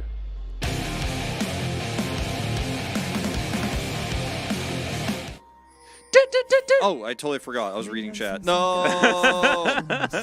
It's all right. I got it. I got you. I got No! you back. I was so good before. In your brain, would you have done it then, though? Yeah, no, I was We thinking take your about word it the whole for it. time. Yeah, no, there we go. There we go. It's all right. Wolf did it. He just wanted to give me a little bit of time. I was in the reading spotlight. chat. Somebody was talking about how like there was only 10 viewers on the Valorant stream I was watching, but it didn't interact with chat. We have so Aw. many viewers here where we interact with chat. Yeah, that's what Too we're bad for about that guy here. who's streaming Valorant, man. He needs to talk We to his chat. even let the chat actually cast the game as well. Like, it's all about you guys. Actually, you guys are the best. Thank you for being here and making our lives so much more improved. Who would have thought that the bringer of life for our Mondays and Tuesdays? Yeah, no, I mean really. is Twitch chat. Yeah, you know? it's something that I didn't see coming. Until I did cast Overwatch here and like we had the chat system set up here and I was like, ooh, it's gonna be sick with challengers. But before that I was like, oh man, challengers, I don't know. It's gonna be a different vibe. We already had like a lot of thoughts about how we could make the show different than LCK, and then chat was like, hold my coffee pasta. Exactly. And then it was just all perfect. Absolutely amazing. Speaking of, Oh no. there it is. Well, we appreciate you, the one guy in chat who is now on every single different account, because you do provide us with the illusion that we're commentating to more than one person, which is great. I think it's really great that, like, on one hand, I want to be like, chat, come on, be more creative, like, get a new copy pasta, but then that kind of defeats the purpose of the joy of copy pasta. You just do the one that's already made. Exactly. That's the point. It's not a copy pasta if you're not copying and Yeah. pastering it or something. Have you ever, like, gone to someone's house and they made pasta and you got the recipe? Because that's like pretty meta, isn't it? No, I've never done that. I've never You've copied never anyone's actually pasta. copied pasta before? No, I haven't done it. I copied my mom's pasta all the time, actually. Like, she's got a few really great recipes. So it does confuse me a little bit when people say copy pasta, because I'm like, wait, are you? Like, Have you like, ever- her ragu linguine is like, have you got it that as well? Like, that exact one? Have you ever cut or pasted it?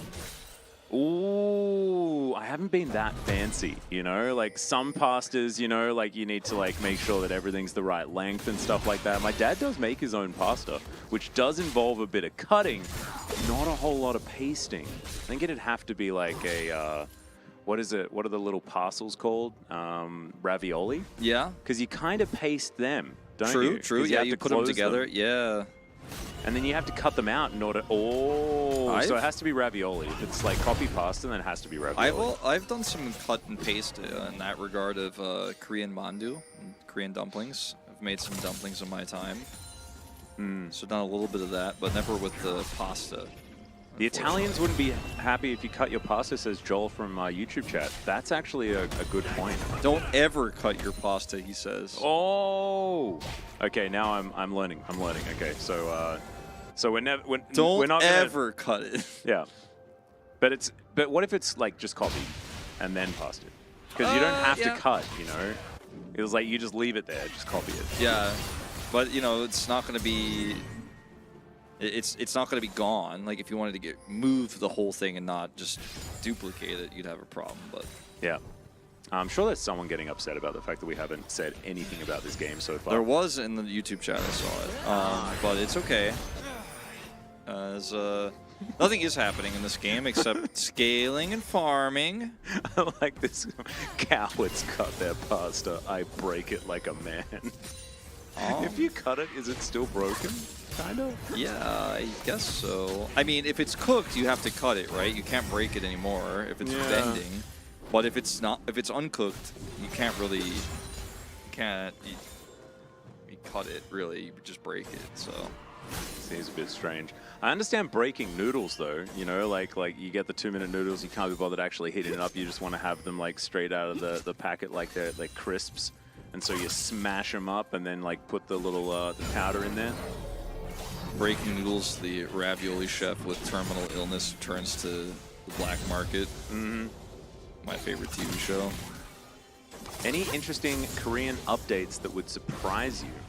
Oh, as in like, oh, Monviet moved. Oh, really? Yeah. We thought we'd lost Monviet, but now it's actually closer to Hapjeong Station. Ah, okay. Which is pretty cool. I thought it was gone, so that's good to know. Yeah, that was the Good Noodles. Papa and I used to go there a whole bunch of times. As far as like openings and closings that I could explain from our neck of the woods when you used to live here, Papa, it's hard to say because I've been in Bulgwang for a while now, so it's hard to know. You said hi to me at World Finals. If I saw your face, I would definitely remember. But hello again. Team I Don't Know Oriana. I like that name. Yeah, that's a good name. I remember you too. You still want Atlas to try an American accent? Snuggles, careful what you wish for, mate. There are things that you want in life and things that you don't. Thanatos wants things. Yeah, I've lived it. Thanatos wants things, but there's things he does not want. Thing number one he does not want right now is a Sejuani behind him. Yeah. But he does want a Drake, and he'll get one of them, probably, without having to do very much. Yeah, and actually, he's not going to have a Sejuani behind him. It's just going to be Sejuani taking a red buff. So red buff for Drake, he'll take that. Any day of the week. All right. Checking in on where the game is. Entirely even everywhere. Except there is a dragon now that was picked up by DK. And, yeah. And Hanwha steal a red buff. Yep, and with these two comps, neither team really benefits from scaling more than the other. died? Yeah, rip. So Guwon right now massively ahead in vision score. How much does a full portion of BBQ cost at the moment? In like Samgyeopsal at a restaurant. I would say 15. 15 is like now the standard 15 to 18. I know that sounds crazy, but like that's actually where it's at now. It went up from like 12 to 15 pretty recently. Yeah, it's a bit of a struggle. Oh, BBQ chicken in this case. I haven't had BBQ chicken in a little while. I mean, I have, but I'm never the one who actually pays for it. So yeah, I often am the one that pays for it, but I give my card to Chronicler and tell him to go and purchase the chicken. Although at BBQ they now have a Jamaica chicken thing, and it's like super good. I don't know how expensive it is, but it is really good. So there's at least that. You should go to Wejeongbu if you want to get the best budae-jjigae in Korea. There's a lot of great restaurants there. Oh, really? Yeah. Or you could get my meal kit. Sold out at the moment, but... Is it on Curly? It's on Curly. Hell yeah. It's on Neighbor Shopping. But if you go look it up now, you'll just be sad because you can't buy it at the moment. But it'll be restocked soon. Hell yeah. We're addicted to Curly at the moment. It's this like food delivery, and like you can buy like home meal kits from like famous restaurants and stuff. And like I had jjajangmyeon for breakfast the other day, and it's like That's from, a like, rare breakfast. Yeah, it's a weird breakfast to have. It's like Chinese noodles, but it was absolutely amazing. And I ate it at lunchtime, so technically I guess it's lunch. But it was absolutely fantastic, and it's from like a famous Chinese restaurant, and like a famous chef actually like designs the meal kit, and then you like just heat it up, and it tastes like you're at a restaurant. It was really, really good. Yeah, the technology that we have right now to create what we call in Korea meal kits, which is basically just like either a frozen or refrigerated meal, it's getting better, and it's becoming very affordable. So it's a really common trend in Korea to just, rather than going out, just have a bunch of stuff in your refrigerator that you buy at the mart or buy online. Yep. Looks like we might not even have a fight for this, although I say it, Rahel and Loopy both have 6. They're coming over. Ooh, Thanatos. Rooster stepped on a Lego for a moment there. Thanatos trying to come round. Not going to find that third Q as Lucid comes in just to watch the dragon die. We're still going to fight for nothing, though, as an ulti flies to Narnia. Loopy's going to get taken down first here. First blood goes over to Duro, who's now getting the heck out of dodge. Hanwha probably wanting to back away to cut their losses, as that was a weird flash from Lucid. Still manages to pick up the kill though, and that kick is gorgeous! And they stay around for about forever just to make sure they could all die. Yeah, that was about the weirdest Herald fight I think I've ever seen. So D+ lose somebody early. And, like, look at the setup here for HLE. Loopy is, like, all alone. Where's the follow-up damage here? Oh, wait, there isn't any. The Sejuani ultimate is arguably more sad. And then D+ are like, oh, okay, like, we have better health bars here. We did a ton of damage to Duro. And then HLE are like, what if we just went back in? He flashed the hook. I was like, I thought he was going for a kick flash angle, but then he gets this amazing kick. Yeah.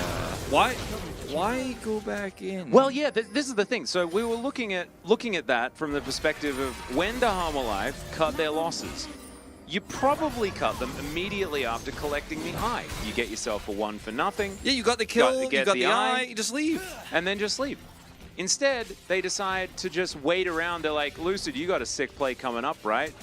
We'll just stand around here so that you can make that one work. This is like 2021 summer fighting for Herald levels of throw. Like, oh no. Literally just through the entire game.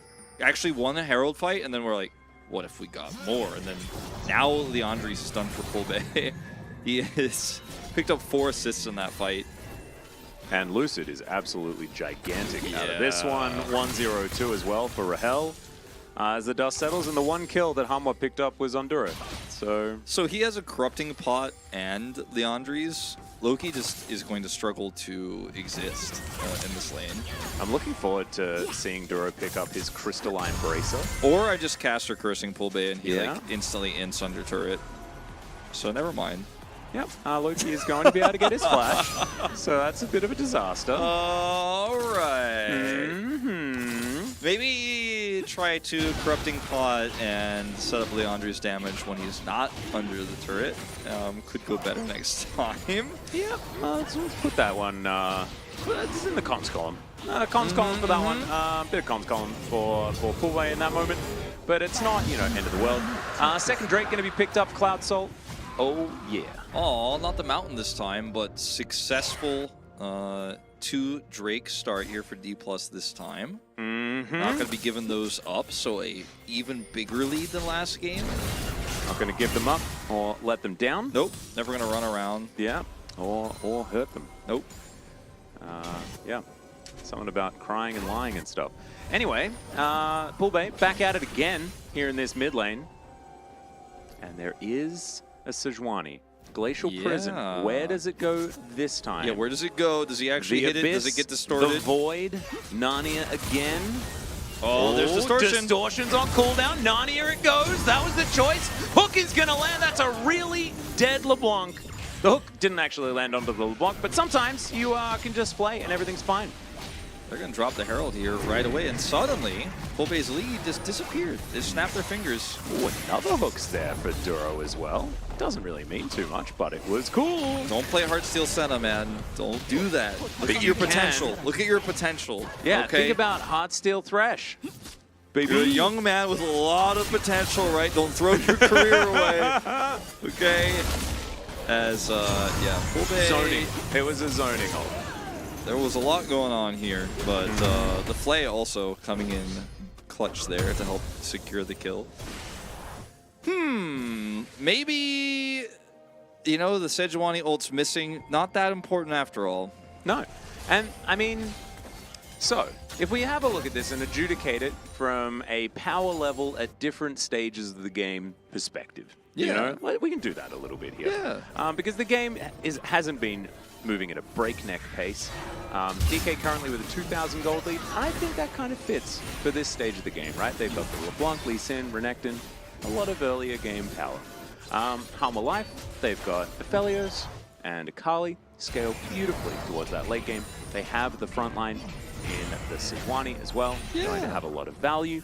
And I feel like in the later stages, they will have a few options here. A lot of engaged choices as well. This is what I like to call Atlas guild casting, where he's like, we didn't talk about the game very much. We should do a little bit of a composition check. No. don't break the fourth wall. What are you doing? You know, we're just gonna talk about like where these two teams are at right now. No, it's good.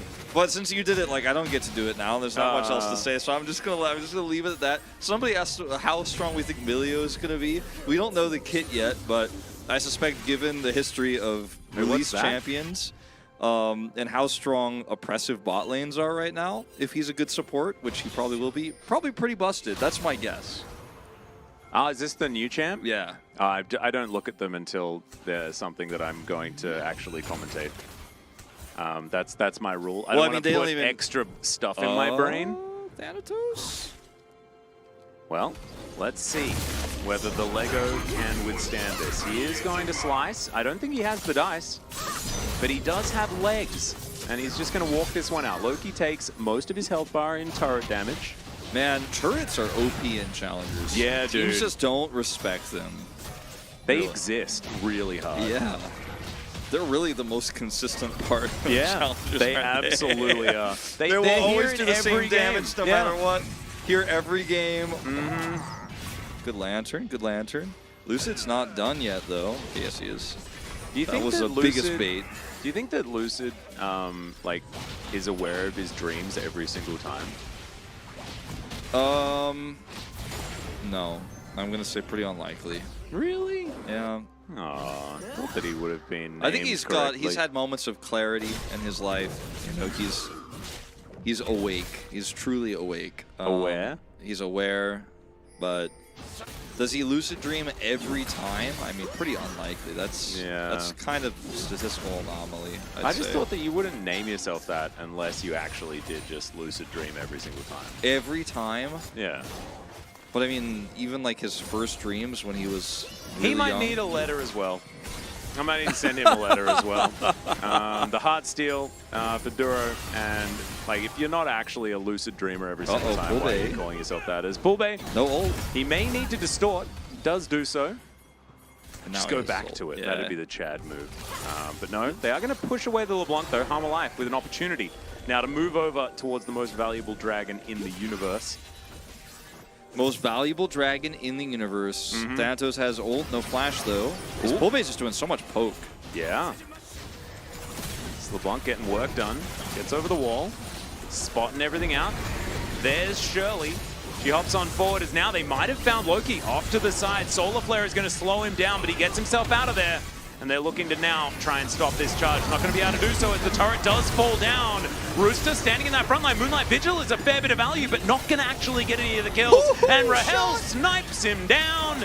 That shot. That was beautiful. And that was also a snipe from an on-hit Varus. Doing a lot of damage with that W empowerment.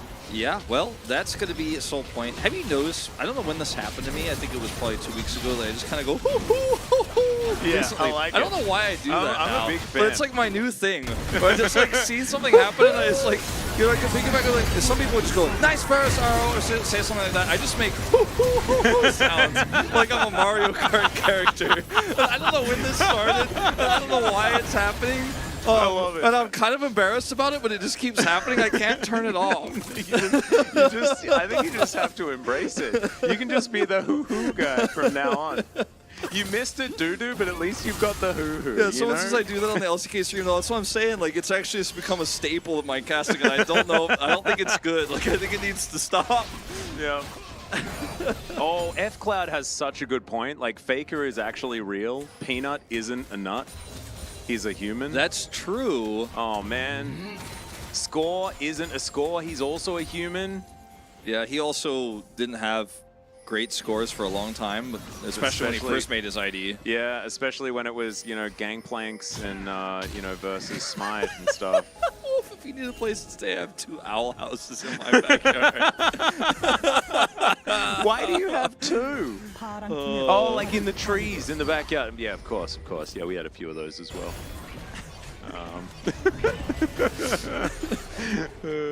I just needed to address it, guys. I wanted everyone to know that, like, this is involuntary. You have a tick. Yeah, I have a That's tick your now. thing. Yeah. He's struggling. This is what happens when he gets a throat cold. It just gives him the hoo-hoos. It's just, we have to deal with it.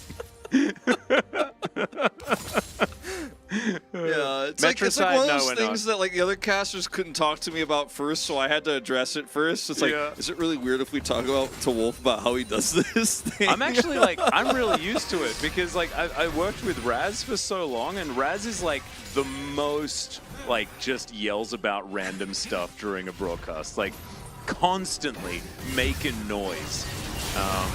And so I'm used to it. I love it. As Dura's real dead. He's gonna place them in a box, and no one puts DK in a box. No. Especially not Loopy and Poolbay. He bought some time with that locket, though, didn't he? He did. It could have been better if it was a Heartsteel, though. Yeah. Think about the amount of stacks he would have charged up while he Lucid? auto-attacked Loopy. He had a ward there, so he could have, like, queued into ward hop kick because he doesn't have flash. But they're just going to take Baron instead. Why not? Lua is in a bit of trouble here. Loses half of his health bar. It is still DK, by the way. D+ here is still DK. Yeah. So, Taiki, if you could just pipe down, that would be great. Loopy now looking for a turn here, as off to the side is Thanatos. Does get interrupted with the Arctic Assault, but still flashing forward, looking for Lua. He's going to flash, he's going to use everything to try and get out of there as Cassante pulls the Crocodile back. But Sejuani's already dead. They're going to be able to trade this one out, but it's not enough. The value not quite there as Loopy kind of gets collected by Rooster sort of beautifully there as Rahel decided to take a turret shot. Turret's still the most I'm valuable telling you, player consistency today. of the turret, man. Let's just keep shooting.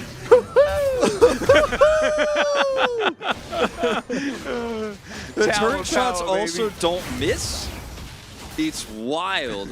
Turret shots hitting way more than Sejuani ultimates in this game. Oh, that's true.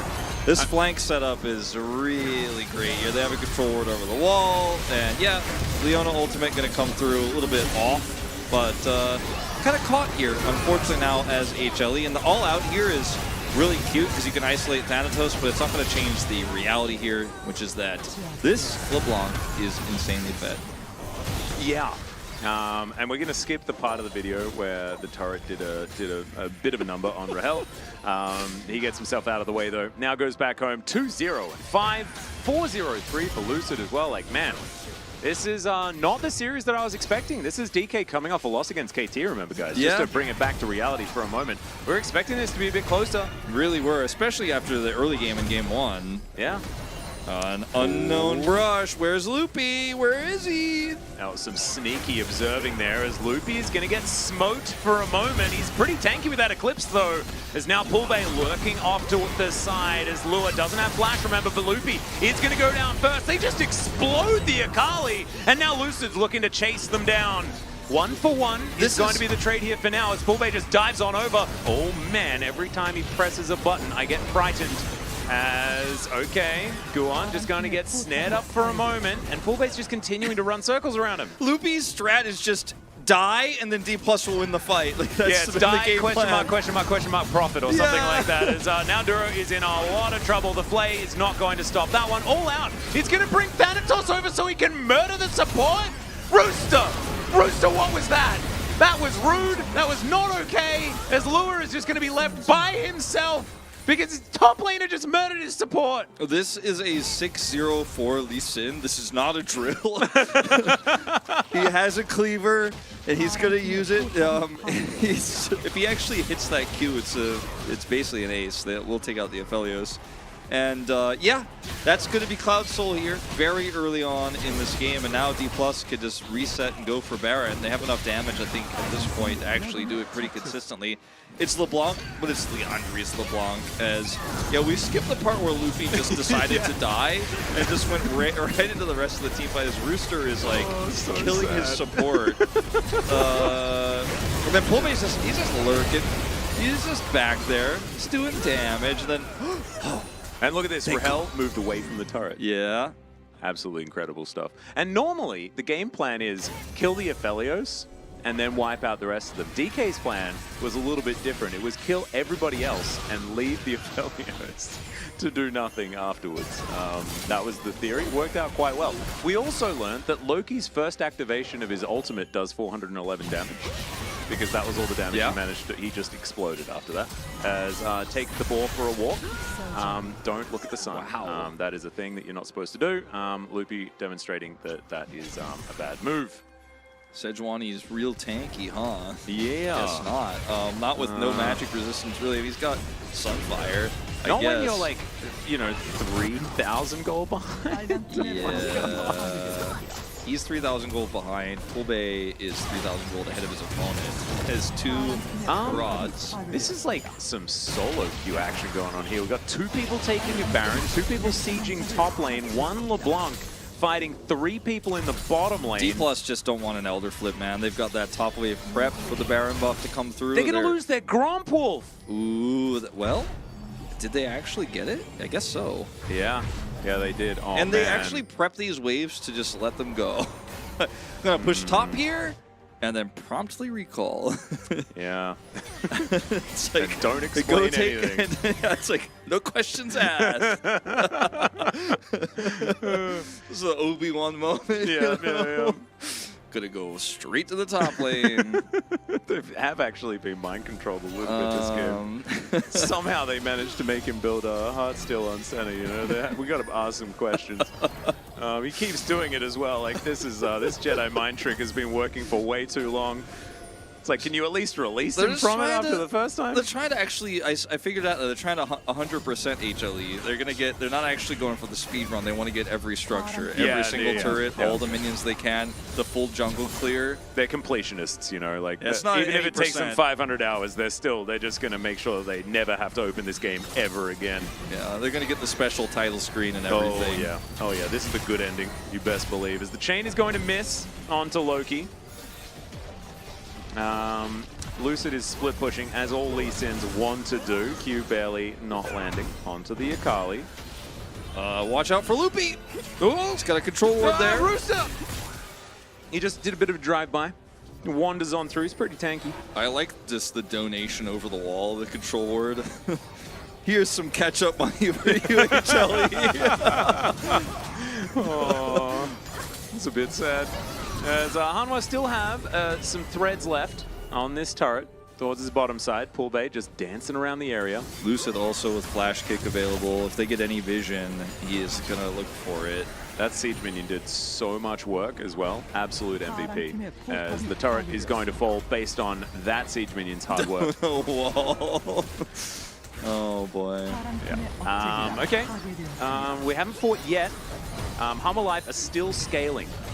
As a lot of people said in Twitch chat, their composition scales really well. So after the Nexus falls, they're still going to be gaining power. But it will be a 0-2 loss. So they will have to come back the next game. Hopefully have this composition and convince their opposition to let they them really start are at this 100%ing stage. this game. Oh yeah, this is we're dotting T's and crossing I's and, Yeah. and dotting F's They and better not forget. crossing J's. There's actually a missable though on Summer's Rift. Oh, Oh, okay, boxes down. They managed to catch Poolbay, but the fight is on. They managed to take down the turret here as well. Loki protected by his shroud, but that's a gigantic crocodile diving on in the kickback. But it's red-white. Maybe you shouldn't fight, but if you're this far ahead, absolutely fight. Do whatever you want to. Actually, as the Q is going to miss, but Lucid, he can also do that. He does that in his dreams all the time, and he can remember them extraordinarily well. As these Nexus turrets, not long for the world, they are going to be taken down here, and DK, a 2-0 victory in game number 1, really coming off that KT loss beautifully and bouncing back. Well, I will say though, they did miss the bottom Krugs. Bottom Krugs though, not 100%. Dude, what the hell? DK won in 28 minutes. Yeah, I told you it was going to happen. Atlas, it's a Frozen cast. Did man. I you pulled it out. actually you brought out a Frozen cast and didn't even tell me? No, I was casting by myself it this was my- whole time? My casting meal kit. We were talking about meal kits earlier. I should have known when you were talking about 28-minute refrigeratable Buddha Jigga. Yeah, My God. I knew it was going to happen. This is what they do. They actually could have ended faster, but they wanted to almost 100% the map. They also didn't get the blue buff. Yeah. They didn't get the blue buff. They didn't get Krugs, but like close. Oh, we need to do the vote. Oh thing. yeah. I think I'm just Lucid gonna for me. vote for Poolbay. Actually, me. Yeah. Lucid. I'll do a Lucid. No. Yeah, Poolbay did 25,000 damage this game. Although I think Lucid's a good vote. Thanatos had a good game.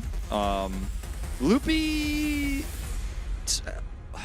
It's hard to describe what he did this game, but he walked at the team and got cooldowns. He did. And then D+1, so like, it's hard to give him POG, but in a weird roundabout way, he kind of was. He was great. I actually think that DK just played it out kicked you. really, really nicely.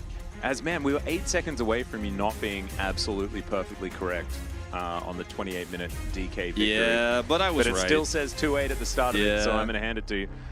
That goal graph, by the way, like you can tell that we weren't talking about this game of League of Legends that much during this game of League of Legends, because that kind of goal graph means that DK got an advantage, just continued using advantage to win It's game really and weird won how game. D+ can have games like this where they look unstoppable, easily the best team. They have like an insane performance where everyone is playing perfectly, and then you have games like we saw last week and the week before where you're like, is this the same Poolbay that we saw in this game? Like, it doesn't feel like they're even the same player. The inconsistencies of this team are so high, but still, they're in second place right now in the standings. They are definitely a force to be reckoned with here. And it just makes you wonder, like, if they were on like this every time, how good they'd be. As your Lucid vote, There it is. gonna come through. 7-0-9 on the Lee Sin. Played good League of Legends, and honestly, like, the game was Weird Wolf. So I think, like, when in doubt, Lucid. Yeah, For pretty DK. much. He's the regular season MVP. He is super good. Or round 1 MVP, I should say. And now 600 points, so only 100 away from the top spot here in Challenger. Of course, we know that in the LCK, we're already up to like 1,000 points for carrier and stuff like that. But here, still very, very close as far as POG. So anyone could kind of walk away with it. He's coming for you, Feisty. Yeah, He's coming for you. Watch out. only Feisty's 100 points away. gonna have to absolutely pop off this week to keep his top spot. When's he playing in our last series against T1? Not today. I think No? he's playing tomorrow. Oh. No one's playing against T1 today. Oh, right, sorry. Sorry. Faker retired. Check Twitter.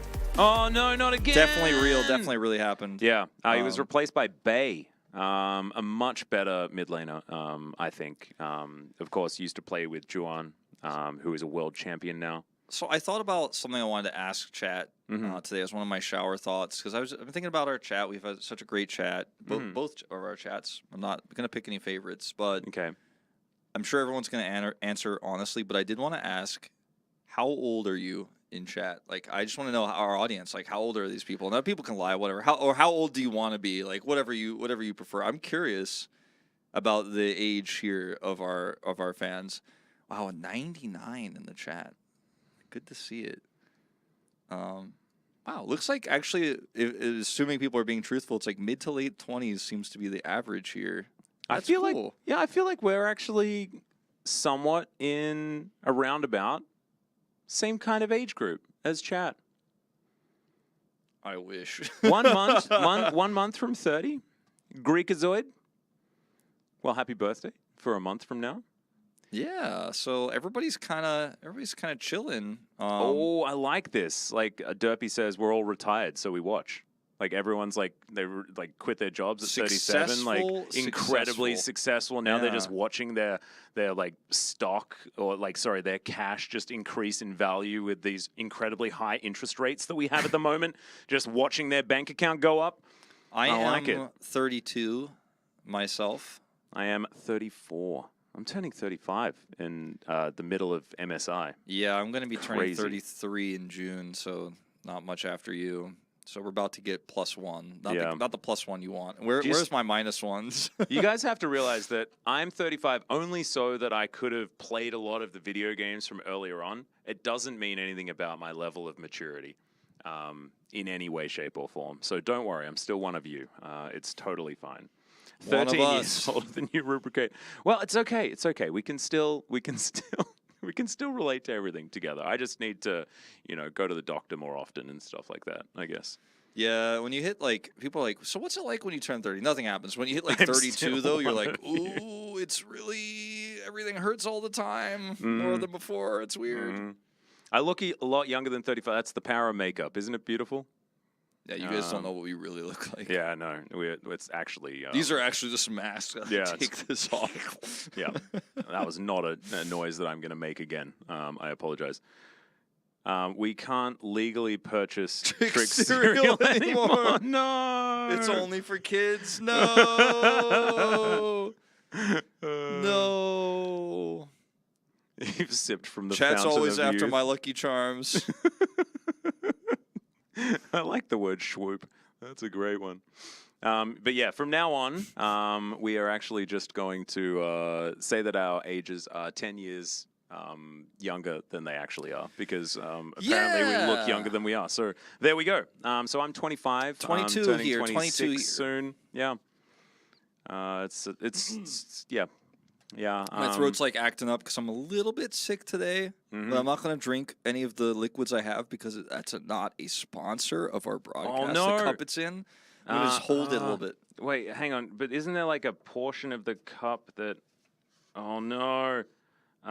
Hang on. You could pour it into this LCK tumbler. But then I'll get you sick, so you probably shouldn't do that. I'll hold it. I'll be okay. We'll make it. These LCK tumblers are great, by the way. They are. I need to get one. They're actually really... Don't you have one? Didn't we get one? No, I have the... I got the mug, which I use pretty much every day. But I didn't get the tumbler, so I need to now get the tumbler so that I can drink out of it without ruining anything. Oh. Isn't it fantastic? And look, as you can see, it's got like LCK on it. And this is actually a really good brand as well, the tumbler brand itself. I brought it home, and my fiance's like, damn, that's actually a really good brand. Yeah, LCK partnered with basically one of the most famous insulated cup brands in Korea. So they're super top dope. tier. We also made an ad for this on the Pog State. You could probably go check it out. It's like $35 for... I don't know whether it's this one, but there was something that was $35K because there was a funny bit in the ad about $35K. Yeah, I don't know if the price. I should get my name engraved on the mug. It is there. You just have to look really hard. In fact, the icons for top, jungle, mid, bot, and support actually spell out Atlas if you look at it like from the side and squint a lot. Yeah, it looks like Atlas. Yeah. It does kind of look like that. Yeah. I guess there's only one thing left to do, but to Twitter shill. There's a follow us at Proxy Wolf. Yeah. At Atlas LOL. Atlas TV. Atlas TV, right? Yeah. Sorry, I don't know your URL. I used to be Rito Atlas. You have and then I had to change. Your Twitch is different than your Twitter, which is different than your Instagram. Like you gotta consolidate. I guess you just have to change your name now. Yeah, I unfortunately just have just a pretty common name for all of my names. I'm just a generic. I'm just a generic dude. Yeah, you're pretty real sorry. Yeah. It's a problem. It is. It's imagine having TV in your handle, Kevin_Kim_TV. Imagine having TV and underscores in your name. Yeah. Whoa. Well, you just need like XXX, 420 and stuff like that in like the front and the back of your name. Then you'd be all over it. I have underscore in my Twitch Twitch. I'm Wolf_Schroeder. I have underscores in my Instagram, but I don't use it, so, you know. Sephiroth TV. There you go. Oh, there we go. That's amazing. Whoa, I love Sephiroth in names. Atar. Atar? Avatar? What? My friend's gamer tag was $420 $$ greatness _TV Wolf_egg. Wolf_egg's pretty good. Oh my god, I should have been Atlas XDD. That should have been my name, not TV. Oh no. I can't wait for the new platform that comes out that like we're going to be very late to join and have no followers on, but yeah. What's the next one that we're going to have to make? I skipped we skipped TikTok. I skipped TikTok just purely because I want to get a government job later on, and I can't be bothered removing the app. Yeah, from my phone. It was a safe way to just avoid it entirely. Yeah, it just means that, you know, if I wanted to work in the Pentagon later, like, I'd be able to get there. Do you guys remember sort of Vine? That app was so sick. Yeah, Vine was great. Wasn't Vine it, was like, great. incorporated into Twitter and then, like, died or something? Yeah, it was like, know. I mean, it was owned by Twitter as far as I understand. It was very sad when it went away. TikTok just never captured the vibe of Vine to me. The Vine vibe was kind of like a little bit more, it was only 6 seconds, like no matter what. And it was very much like very difficult to edit and do fancy stuff. You could do it, but it was hard.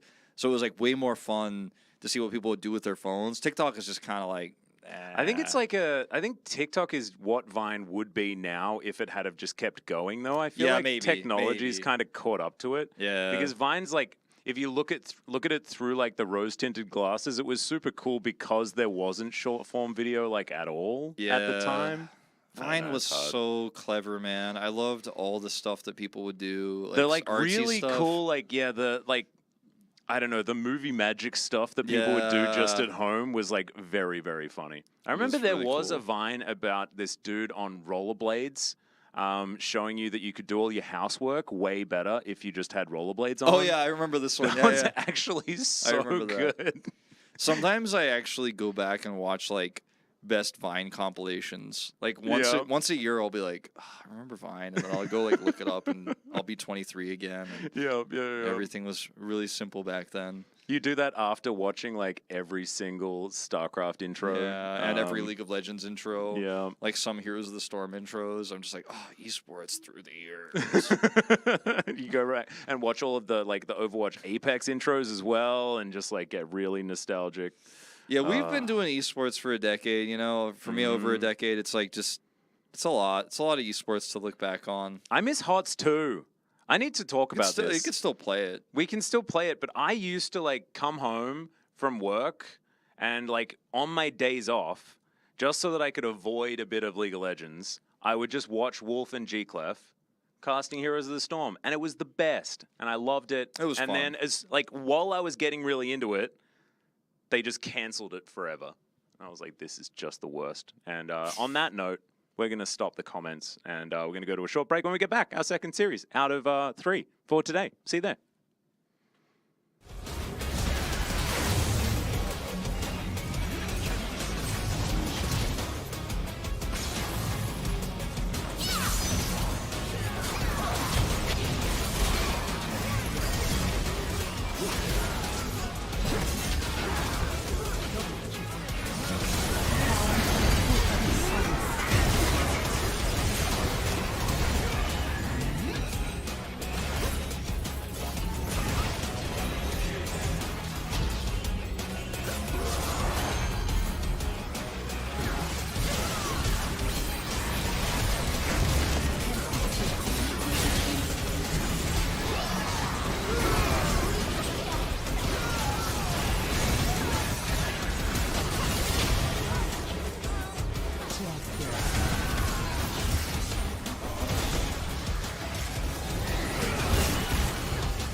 있을 뿐이에요. 그 바루스 레나타가. 그리고 그런 게 좀 있다고 선수들에게 들은 적이 있어요. 근데 지금 사이러스가 전멸 써야겠죠. 예. 이거 누가 맞췄는데? 들어가나요? 와, 하나 지금 미드 어, 정글 생비야. 하이파이브 쫙 하는 그림이 그렇죠. 음파도 맞췄고 표창곡에도 맞췄어요. 그렇습니다. 스킬의 공통점이 맞추면 일단 날아가는 생각하는 거거든요. 맞췄어. 오케이 들어가. 네. 애니와 바이가 있다 보니까 제리가 적극적으로 못 어. 나가는 것 같아요. 예. 대기. 반대편. 예. 훈련 빠졌고. 근데 이런 식으로 공기가 많이 빠지면 제리가 자야가. 아니. 하면서 올라왔어요.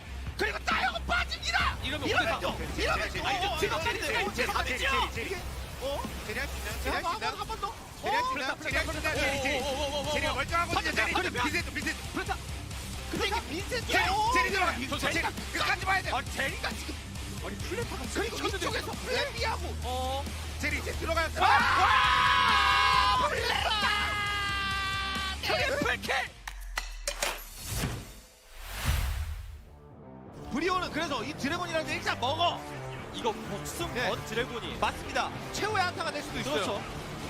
루시드 루시드 대기. 이거 루시드 위치 모르는데요? 위치 모르는데요? 이런 플레이 루시드. 진짜 악마를 보았죠? 악마. 악마를 보았죠. 이거 5대0 에이스 나오는 거예요? 한타가 아니 끝났는데요? 5대0 에이스예요? 5대0 에이스예요? 팀 플러스 기아. 플러스 기아. 진짜.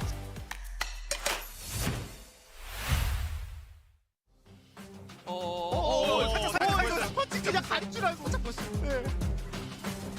자, 그래서 빈센조를 리블 추격해요. 샌드박스도 우리 주요한 챔피언들은 아직 남아 있다. 잠깐만요. 이거 스펀지 좀 많이 잡는 거 아니에요? 잠시만요. 아니 스펀지 어디까지 가요? 이러면 오히려 아니 더블킬 그런데. 자, 제리 앞으로 뛰어. 디압을.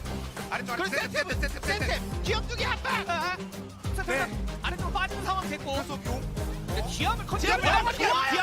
디압을 넘었어요. 전면은 빠졌거든요. 네, 이러면 그래서 끝까지 위 봐야 돼. 아래 끝까지 위 봐야 아래 돼. 위 아래 위 아래 위 아래 플랫다.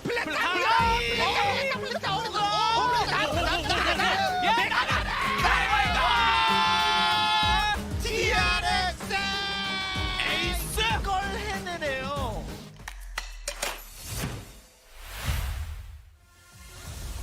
근데 정글이 없기 때문에 버스를 자, 할수 이게 있는 제리가 기지가 없긴 없거든요. 일단 강신이 켜놨고. 그러니까 티버가 어떤 활약을 하나요? 4천. 자, 3천. 살짝 끌어냈고 5. 엔터 타격. 네. 바로부터 먼저 개그를 개그를 먼저 성격물이 보나요? 없다. 일단 성격물이 없다. 살짝 성격물이 없다. 성격물이 없다. 칼칼칼칼칼칼칼. 그냥 빠지자. 죽었는데. 네. 앞으로 들어가. 레넥토에게 도왔다. 여기서 4인 소절이 들어간 거. 그렇죠. 승차. 야 이거는 슈퍼타스 페이스트.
Welcome back, ladies and gentlemen, to LCK Challenger Spring 2023.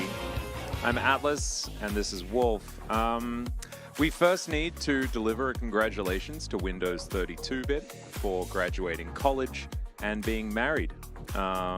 Said that he was going to be able to do that during the break, and so I thought we'd just forward that congratulations now. Congratulations. Big stuff, you know? And it was a break long enough to where you get that stuff done. Yeah. And I'm glad you were able to utilize your time correctly. So really nothing lost here while No, we were just absolutely chilling not. in the other room. I was playing WarioWare. Yeah, you were doing some great things. I was the struggling music, at the first. the sounds though in that game, because it's like it's a Game Boy game, the right? GBA WarioWare. So good. It's good. Just if you're interested, just give it a go. The game sounds hilarious. Online. It's a good game. It's very chill to play during a break like that, passing some time. Heck yeah. We could have graduated college and gotten married, but you know, I guess you can't get married twice. Nah. And my wedding has already been planned for in the future, so it's not happening for us. But congratulations to you, Windows 32-bit. Now, time to get into our next series of the day. DRX is going to be taking on Bro. Yeah. Bro have been allergic to winning. But we'll see whether they've taken their antihistamines today and can get through it. As if you do want to get tickets, you can do all this sort of stuff to go and get tickets. Yeah. You'll need to learn Korean first, and then you'll learn how to get your tickets.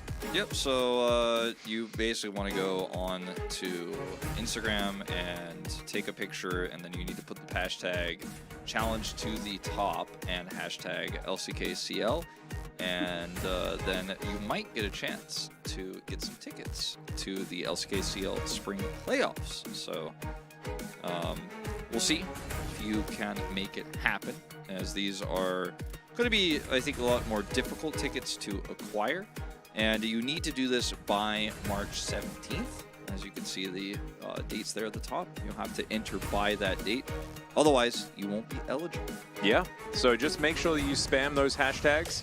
And we wish you luck. Much like we wish luck to all of those Giga Chad enjoyers in the chat, because their team is likely to not win today, but they could, because they are going to exist on Summoner's Rift, facing off against DRX. Yep. And if you are not in Korea and you do the event, you might get contacted, but I don't think you'll be able to attend if you're not here, so I would not advise it. Yeah, DRX versus Breon. This is a matchup that, like its LCK counterpart, could go long, but we have a clear favorite, right? Yeah. And actually in the LCK we didn't. It was a bit of an upset when DRX took out Breon, with DuckDom coming in with the cast. That was so cool. It was the Michael Jordan flu game. And this Pleta is going to be the DRX sponge game, though. Yeah, and Pleta came back down to Challengers here after his short stint in the LCK while DuckDom was injured. And, you know, he did fine. The level of play is very high in the LCK. It was very difficult for him. He had a really tough opponent in that first matchup that he played. Yeah. And also, like, coming in, like, in those sort of times where your team's really, really struggling, you know, that is very, very tough. So definitely, you know, we weren't expecting a whole lot from Pleta, but I think he did fine. And now back down in Challenger, hopefully the atmosphere is going to be good for these guys, and DRX have just been performing well. I think Satab and Clear have been my favorites as far as performance is concerned, but for players to watch, I'm a sponge man through and through. Just cleared my afternoon class and came to see Clear. Very funny sign. She's very punny. Oh, that's amusing. Yeah. I like that. Fans, you know. Class Hilarious. complete. Yeah, nice. Cleared it. Did it. Let's have a look at the other side of the rift, though. Frim towards that top side. Raptor, as you may have seen in the LCK a couple of times. So Enosh staying in, but no Gyosu. Going to be Palu this time around. Yeah. Just hanging out. Enosh seems like a pretty confident player, but I don't know whether it's good for him or not just yeah, yet. I see you know? what you mean, yeah. I feel like he's one of these guys that goes out thinking that he's just better than everybody. And so far, we haven't necessarily seen that, although he does have good hands. You know, were you getting that vibe, or was that just me? Yeah, no, I feel that. I feel that. This one of sign's those, fighting someone. relationship proposal signs. I just don't understand the picture in reference to a relationship. You want to go out, it was basically like, if you lose, say you want to go out, how about going out with me, you know? Basically. Well, we'll see if they do in fact lose. I'm not familiar with all the players' first names, so I have to look that one up before I... It is right, yeah, it's in our sheets. We do have that. Let's see who... Talking about Ivory. Ivory for Breon, so... Well, I mean, there is a chance that he'll lose today. Yeah. So, you know, silver lining is, might have yourself a date. Let's see whether he does. That would be a very interesting thing to track, and hopefully we'll be able to stay on top of that one for you guys. It may be actually just game. So after the first game, we might know. Ivory also may not see the sign at all today, and be told afterwards. That would be a tragedy. Yeah, that would be. As I mean, look, this matchup between these two teams, unfortunately, there's a lot more versatility on the side of DRX drafting-wise. They have blue sign here. I am worried about what this means for Breon, because Breon is a team that often loses because they play what they want. And they know what they want to do, and they're going to try to do it. They're often not allowed to do it. As you see, the Varus and Heimerdinger are both banned here by DRX. Yeah. And we'll see if Ivory gets to play his Syndra, or if that's also just going to be banned. They're just like, nah, you can't play any of the things that you're good at. And then Breon seemed to struggle. Yeah, and relying on Syndra, that's a thing you could do. Yeah, that's not ideal. No, subpar, one would say. And he's going to be banned away here. We'll see whether Bro are going to ban the Elise. They do so. Lucian seeming like a pretty comfy first pick if you don't want to go for the Sejuani, which they do. So Sejuani going to be locked in. And here's that Gragas thing. Incoming. Gragas Renekton incoming. Gragas Ooh, Renekton feels a little bit Zeri. less flexy. Zeri face up here, and they're not going to take the Lucian. Just going to take a Felios into this. A Felios Thrench? There it is. Yeah, everybody wants to be Carrier. Yeah, Thrashy coming on through. Okay. Polulululu. Polululu. In the bottom lane. Yeah. Polululu. Palulu. Yeah. So now we can take a look at some of these bans here. No Yone. That's off the cards. Maybe a Viego ban also potentially here, since Sejuani could be flex top. Just a safe ban you could do against Sponge here. Yeah. I don't think that we're going to see that flex top, because this is the LCK Challengers League, where we're not really that creative about stuff like this. But let's see. Yasuo banned, so expecting potentially that Gragas to be the setup for that. Okay. I do like the Yasuo ban. Of course, it was Umpty that played the Gragas for Bro's LCK team. And so could be that Yasuo and Gragas duo that we saw, you know, DK love and things like that. T1 loves it. Yep. See, it's going to be a Lee Sin ban. Lee Sin's portrait looks so hilarious in this He UI. looks like a thumb. Yeah. He just looks like a thumb. He's just like peeking over. He's like looking into the draft. He's like, oh, I'm not allowed to look at this anymore. I'm not allowed to be a part of this anymore. What's this? Yeah, what's going on? What's this, guys? Oh, man. He just appears like that. And he's just like, hey. Oh. All right, we'll be Wukong, actually, here as the jungle pick. So saving that 5th pick here for potentially top, but also could be for mid. Now, see, Renekton is available. All right. Unsurprisingly, will be locked in here. oh my god, if DRX just locked Renekton Azir, this would be like so boring. Like everything about this it's whole like draft would be 2021. so boring. They might just do it too. They could. Maybe Satab does something more interesting like Victor, because he's Satab. But like, is it more interesting? No, it's not. I was being sarcastic. Okay, I was gonna say, I'm like, that's Oh, Rise. vaguely so much more interesting. Yeah. Vaguely more interesting. Very good with Renekton, though. I like it. There's a blue theme with 3 of the champions. Isn't that cool? There we go. Yeah. Oh, you just had to say it, didn't you? Yeah, I did. I thought Ivory was just gonna straight up be like, nah, I'm playing Syndra, dude.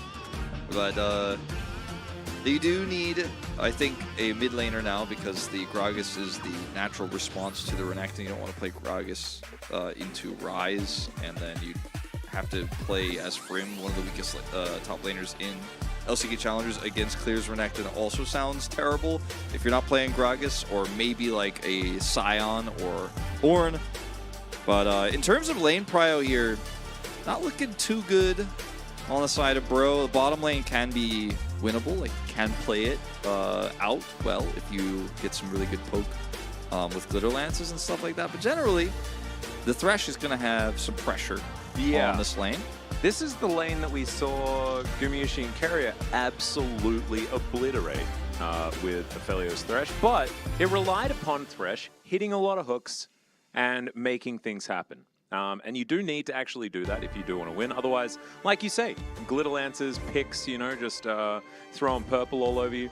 That is going to be something that Bro can leverage. And I think that Gragas neutralizes well, and Victor clears waves, right? So for lane priority, I think it's like kind of a wash. Unless something goes awry. And this is Challenger, so something will go awry. Something will go awry. Yeah. And based on these two teams' records and performances we've seen so far, I'm a little bit worried about things going awry for Bro more than I'm worried about things going awry for DRX. And yeah. if bottom side gets an advantage, and you have the Ryze into the Victor, and you have the Renekton top side control with Sejuani support in the jungle, could be tough. But Brion, they do what they want. They do what they like. They do what they enjoy. It doesn't always get the wins, but it is pretty Giga Chat of them to say, I'm going to play my way, my style.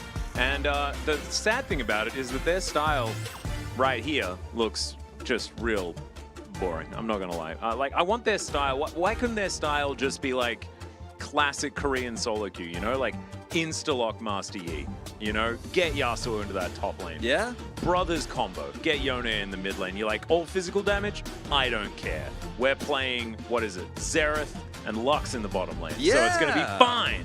Play That's Ziggs what I want or to see. something. Yeah. Just kill the minions, you know, and do some big boom boom damage later. With the amount of Master Yi that gets played in solo queue, I'm actually surprised that we don't see more of it in the LCK. I know it's like illegal and it's almost impossible to make work. I remember Insec playing it when he subbed in for RNG in 2015 or something like that, a million years ago. They did manage to win that game as just AD jungle Master Yi. We're not including mid lane Master Yi, which was broken. Corn salad, Faker, you know, the runbacks. Oh, yeah. I remember watching Skara's stream when Master Yi mid lane was a thing. God, it was just gross. I mean, Master Yi, he's on the edge of the meta always, I feel like, because of how his kit works, but enough about the Master. We do not need any Wuju style outside of Wukong. Wukong is enough Wuju style for us. As let's hop in to our first game of the series.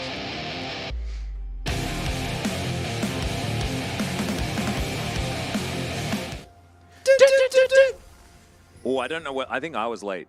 Maybe I was a bit late. But I think we actually caught back up to each other. I think we're fine. I think we're doing okay.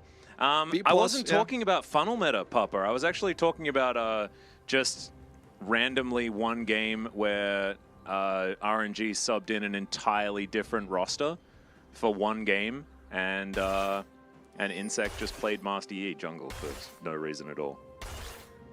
Oh yeah, and Yi did happen in the funnel meta, that's true.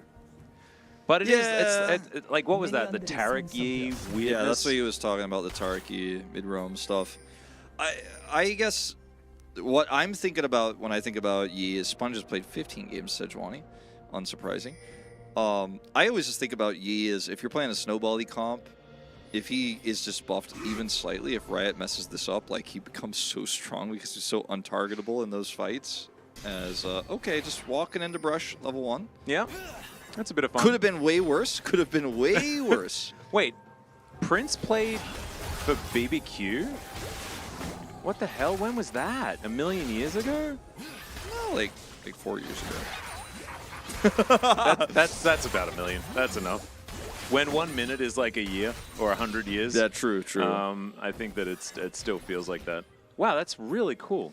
I like how Piero has not gone for hook at level 1, and because Paulo knows this, he's just like, well, guess I'll sit here and look for some glitter lances, Yeah. Got to be careful of that level 2 hit, though. He's going to get here in just a moment. Because that is where things get really aggressive for the Thresh. One more. There we are. And everyone's going to hit it at the same time. Piero walking forward. I like how the spirit of Yone really is in that Thresh skin. So I feel like, you know, I'm looking a little bit closer to a regular Korean solo queue game with enough Yone in it. Yeah, it wouldn't be a true Korean solo queue game. One of the sports is playing AD. A lot of damage here onto Piero, down to 100. Just sipping on that potion, doing the best that he can. We do have cleanse and heal now on cooldown, and Pleta still has his heal. Well, you know, we talked about how something could happen. Things could go awry. They have gone awry, but actually in favor of Breon here. And what is normally a slow-paced, boring lane actually gets a lot of action here as summoners are traded. Definitely a favorable trade for DRX in terms of summoners, but in terms of getting the Thresh out of lane, feels great. At least Pleta will be able to pick up some solo XP. Yep. And he did a cull start, so he's expecting to have this lane, you know, just kind of go slowly. He's farming. Yep, just gonna sacrifice it just a little bit. But gaining that gold, having that good time. And we'll be able to actually even out the CS quite nicely. Clear just hanging out with the turret here for him doing his best to try and get him away, but it's not really going to work out. Currently a few CS in the lead for Clear, but nothing to worry about. And so far for Bro, kind of fine. Everything kind of okay, which is good for them. Yeah, looking great so far. Sejuani didn't actually go for an early gank, but Clear got that first Demolish proc. So one more, and that's a plate. So this is about as good as it gets for Renekton into the Gragas early. Sagex, why were you watching BBQ versus MVP? I mean, why not? Well, I don't know. He's watching Challengers right now. He's watching DRX versus Bro Atlas. I mean, come on. Yeah, that's true, but I mean... Let him out and enjoy what he enjoys, okay? No, it's fine. It's just like, it's a very weirdly specific series to go back and watch, you know? I don't know. That is severe dedication. And I understand, you know, Papa going back and having a laugh at Prince. But, I don't know.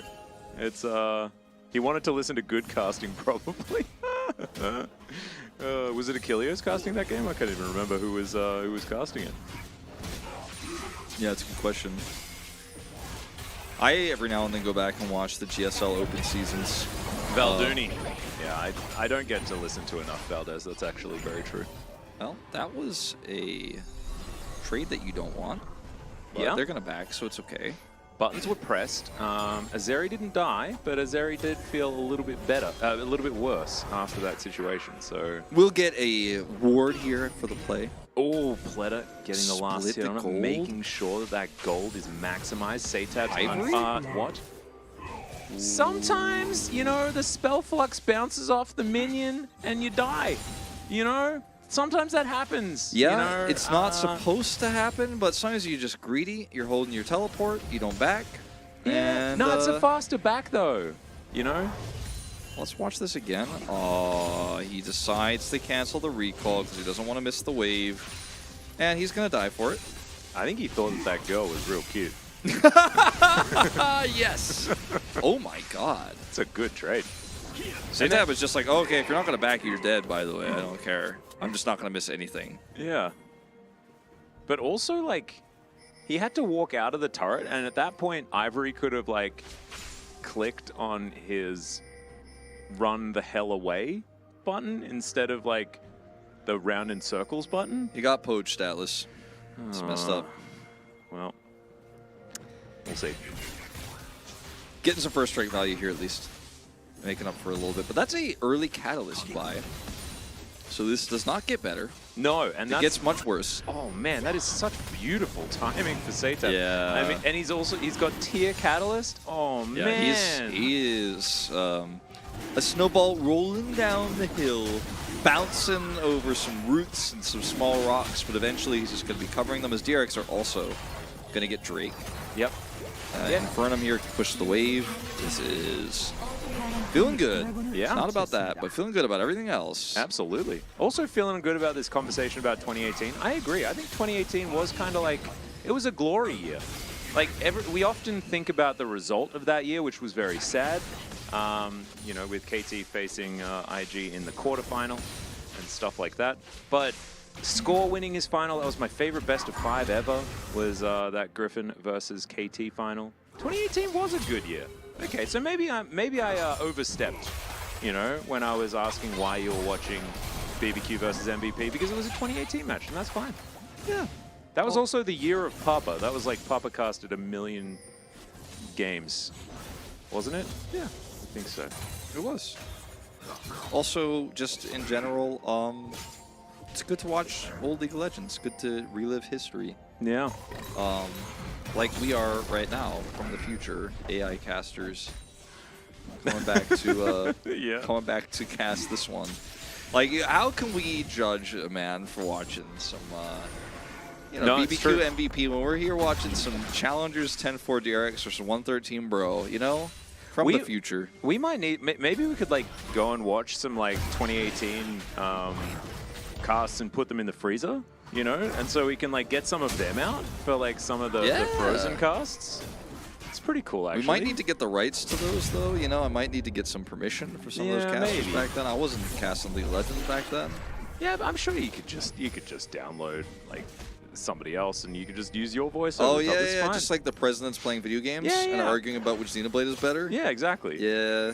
Did you watch the which Zelda one's better? Yeah, that one was very funny. It was very good. Yeah. Surprised Obama was so into Zelda too. Yeah, I thought I saw like Obama as a Wind Waker fan myself. I don't know why. I always thought he was just a Breath of the Wild, you know. Oh, really? I thought he'd be into the open world. It's a bit of a lukewarm take. I feel like he'd be a bit more nostalgic. By the way, speaking of like open world, it's not an open world for Frim, this game. It's very linear. It's not, it's very linear. Yeah, he's very much between 2 turrets and not getting any minions. Yeah. His Babakan spear is broken or whatever. Oh no. Alright, Piero is going to get cycloned and destroyed. Wow. Okay, that's a very dead Thresh. Pletter is going to be alright, at least for now. But alright, Raptor! Yeah. Yeah, that's speaking of Bokoblin spears, man. Like, Raptor sharpened his moving into that bottom lane.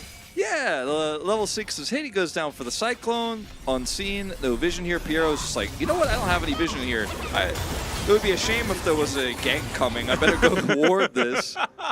Oh, no. There was a gank coming. He had the right idea. There you go. Are you glad that all of the presidents agreed that Link's Awakening is S tier? Yeah. Link's Awakening is my favorite, actually. Next to Breath of the Wild. I like still need to play the remake. The remake was pretty good. The graphics are very, like, you have to be into it. You know, it's kind of like Wind Waker. I feel like if you don't like Wind Waker's style, you know, you're not going to enjoy the game. And everyone pretended like they didn't like it to be cool for some reason, and then they eventually agreed, like, years later that it was great retroactively. But I think the Link's Awakening couldn't handle the change, I think. And if you played Wind Waker for like more than an hour, you were like, actually, the animations are super fluid and it feels good to play. And so like you're happy about it. Yeah, you know what? For me, like I actually feel like to me, Wind Waker was kind of the natural progression of like after Ocarina of Time and Majora's Mask. Like, it just seemed like it. Yeah, you can't just keep trying to do it again because it's just like the N64 naturally was very colorful and very cool, but it had its own dark aspects to it, but so did the GameCube one, the one that we were just talking about that I'm forgetting, that Wind Waker. Yeah, Wind Waker had its like dark aspects as well. It was just cell shaded, and so it allowed the game to do more things. So, whoa, that's a big old flash. His Pletter is super dead, like mega ultra dead. You have to respect the wild growth engage with the ult there from Zeri, and he did not even a little bit. He was just like, nah, I'll just stay here without my support and be within flash range. He was trying to go back for like, I swear, the last 3 minutes. And then just didn't go back and died instead. He's like, I got to go back now because I'm in the death chamber. He did not have that Gale Force that he has in his inventory now at that moment, or he probably would have been able to escape. Yeah. So we're going to have a second Drake contest here. This would be huge for DRX because they have the Chemtech Ocean set up. CTab missing some buttons here. It hits a few. That's a cute little hook from Piero, but probably not going to be too worried. And Enosh is still going to go back home. So, You know Drake what's- going to be started. You know what's kind of hilarious about this? I feel like part of the reason why they get this Drake is because Enosh and Palu commit those summoners earlier, don't have Flash, don't have Wild Growth or the Zeri ultimate, so it's like, we don't have mid control, so I guess we just give. We got the Aphelios, but we gave over second Drake, as Pleta here is just greedily trying to shove this wave with his Infernum. Gets flashed on, Wild Growth is set up. It was a really nice timing there between Palu and Enosh to set that one up. Also very greedy from Pleta, as you say. So a little bit of a rough one as DRX are just going to move everyone into this bottom lane and straight up deny. Teleport does come out though, and that allows Enosh to get back to the wave. That's actually huge. He was looking at being denied a whole bunch of this farm. But now with Gragas in the bottom lane, Clear is going to continue to get even further ahead. He is. It's hard to imagine being further ahead than he is, but he is certainly going to make it happen. This is like starting to be a situation where the Gragas doesn't exist, actually, as a champion. Yeah. He can press his ult and knock champions into his teammates who exist, but he does not. And in fact, in order to get a body slam off, he might die. Like if he's going in, he just has no down resistances. 1.6k. Yeah, at 0-0-0, he's down from farm alone and turret plates. Oh my god, yeah. It's a big advantage that this Crocodilian has. Does save his bottom lane with that, because of course Enosh didn't have his flash at the time, and so was going to really struggle to stay alive down there, and they do crash this wave into the bottom outer turret. Pleta Small set up victories here though, and as you can see, like these turrets are just ready to fall over. For DRX is it doesn't, because Pleta just doesn't stay around for much longer. Scared that with Wild Growth available there, he gets flashed on again, maybe he dies, can't get to the Lantern. So just one auto away, but still, I mean, that is just gold for the taking here. It is going to be first turret blood, whoever gets it, and they're going to commit heavily to grouping up to both defend it and prevent this Rift Herald from being taken, but this Renekton is ready to go, man. He is ready to fight. He has Unleashed Teleport now, and he's also threatening a turret. Rion have to be so decisive here. They cannot just kind of happy feet around. I think that, like, honestly, DRX could just give this and then take 3 turrets. That's what they're doing. Well, they were also going to get 3 turrets and contest, it looks like. So we're going to land the Glacial Prison. It connects onto Enosh. The hook comes in, but immediately the cleanse comes out. And there's even more stuns. He does flash to get himself out of the way. DRX take the Herald, but can they win the fight? Brim's going to flash away, and there goes the Zeri. Brim is in so much trouble, he's just going to have to try and fight this one out where he can. The Aphelios grabs that kill, though, as Permafrost comes through, and the Gravitum is set up. Hook is going to land, and DRX obliterate, bro. So how far ahead in gold is Clear now? Not doing that much more damage than Prim in that fight, but doing more impactful damage and setting up some CC.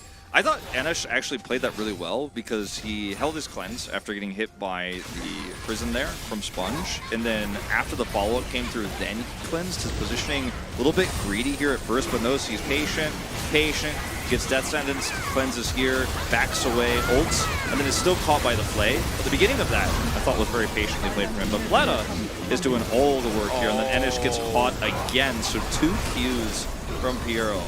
2 Death Sentences in 1 fight. Yeah, well, I mean, that's the new Q-Max Thresh for you, and he's only level 7 at this stage. It's only going to get worse. Lands this hook as well, really beautifully done.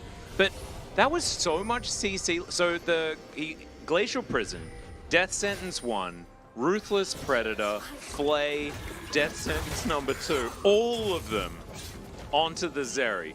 And he did manage to create a lot of space for himself, and you're right, he played well.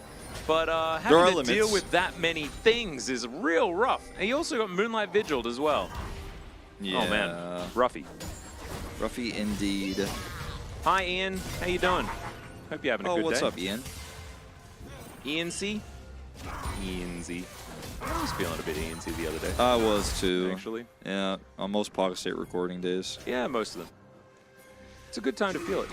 Well, the 3 turrets, as discussed, have been taken. They also did secure the eye. It was given to Piero, so he Deserved. He's got it.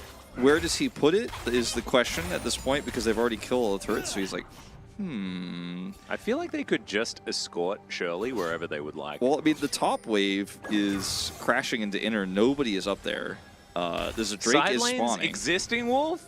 Crazy. Not I mean, in Frim my challenger. He has TP, but he just wants so desperately to be here for the Drake contest, so he can set up for a cast. But he's caught. Well, Glacier Prison is going to come through. You land one bit of CC, and then all the rest just piles on in. Beautifully played. Frim's dead. And Frim, that man. flank that they were looking for. Frim done is so. just not having a good day, Atlas. He's having a No. hard time. Have you seen a good day from Frim yet? I've seen better than this. I've seen a lot better than this. You could have just left it as, I think that would have been fine. Okay, nice try, Raptor. Yeah, that was a cute one. Raptor had that flank angle. He at least gets to use it for something. As another hook is going to come through. That is the last hit death sentence, named like very, very well. The problem with that is that he had no flash, so his chances of stealing were very low, and his chances of death were 100. Yeah, especially after Warrior Trickstering. Uh-oh, wait, clear? Oh, okay. Can a crocodile manage to hurt a guy with a bung knee? The answer is no. Also, you know, in my head, like when the teleport came through, I was like, uh-oh, this is dangerous, but it's level 11 Frim with Sunfire, so actually never mind. He's like, oh, teleport! Oh, it's Frim, it's fine. It's okay. Just walk away. This was... Rune Prison, Glacial Prison. That's double prison already. Also, and then death sentence whilst you're in prison? Like, oh, man. Yeah, he was on death row. Yeah, that's a monka right there.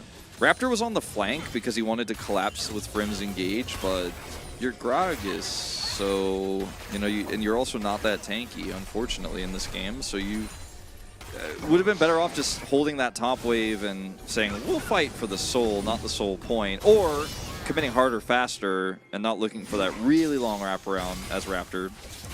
Raptor also, unfortunately, dying after that, as Ivory is just going to eat a Sejuani ult. Can we call Glacial Prison Cold Jail Yeah, sure. from now on? Sure. What is, and what's Rune Jail? What are runes technically? Symbol Words jail. Words jail. Letters jail. He's in letters jail. Magic jail. I like magic jail. Magic jail is magic good. jail's kind of cool. I like magic jail. What about too. arcane jail? That's just a jail you go to and they just repeat arcane over and over again. Sounds pretty sick to me. It Bad actually chest. sounds like the best jail ever. Bad chest. Bad chest jail.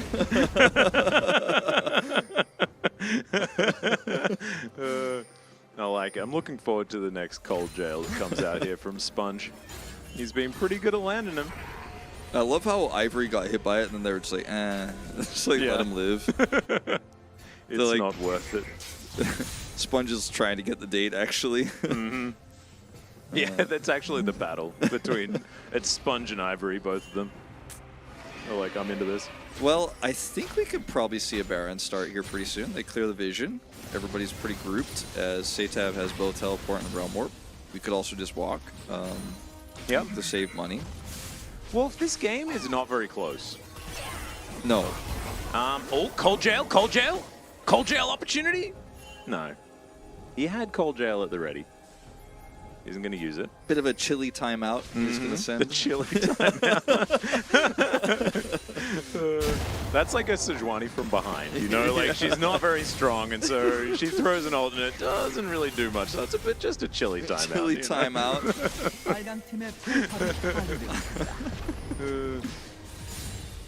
Satav just doesn't care. He's like, what's going to appear? A Gragas that can't hurt me? Okay, whatever. I do have Phase Rush. Put him in magic jail. Come on, Satav. You can do it. Not this time. Not this time. The Prim- mind games, the side lane mind games are real. Yeah. Prim waddling towards the top lane. His quest to find relevance in this game is one of great difficulty, Wolf. That's Yeah. what I'm seeing.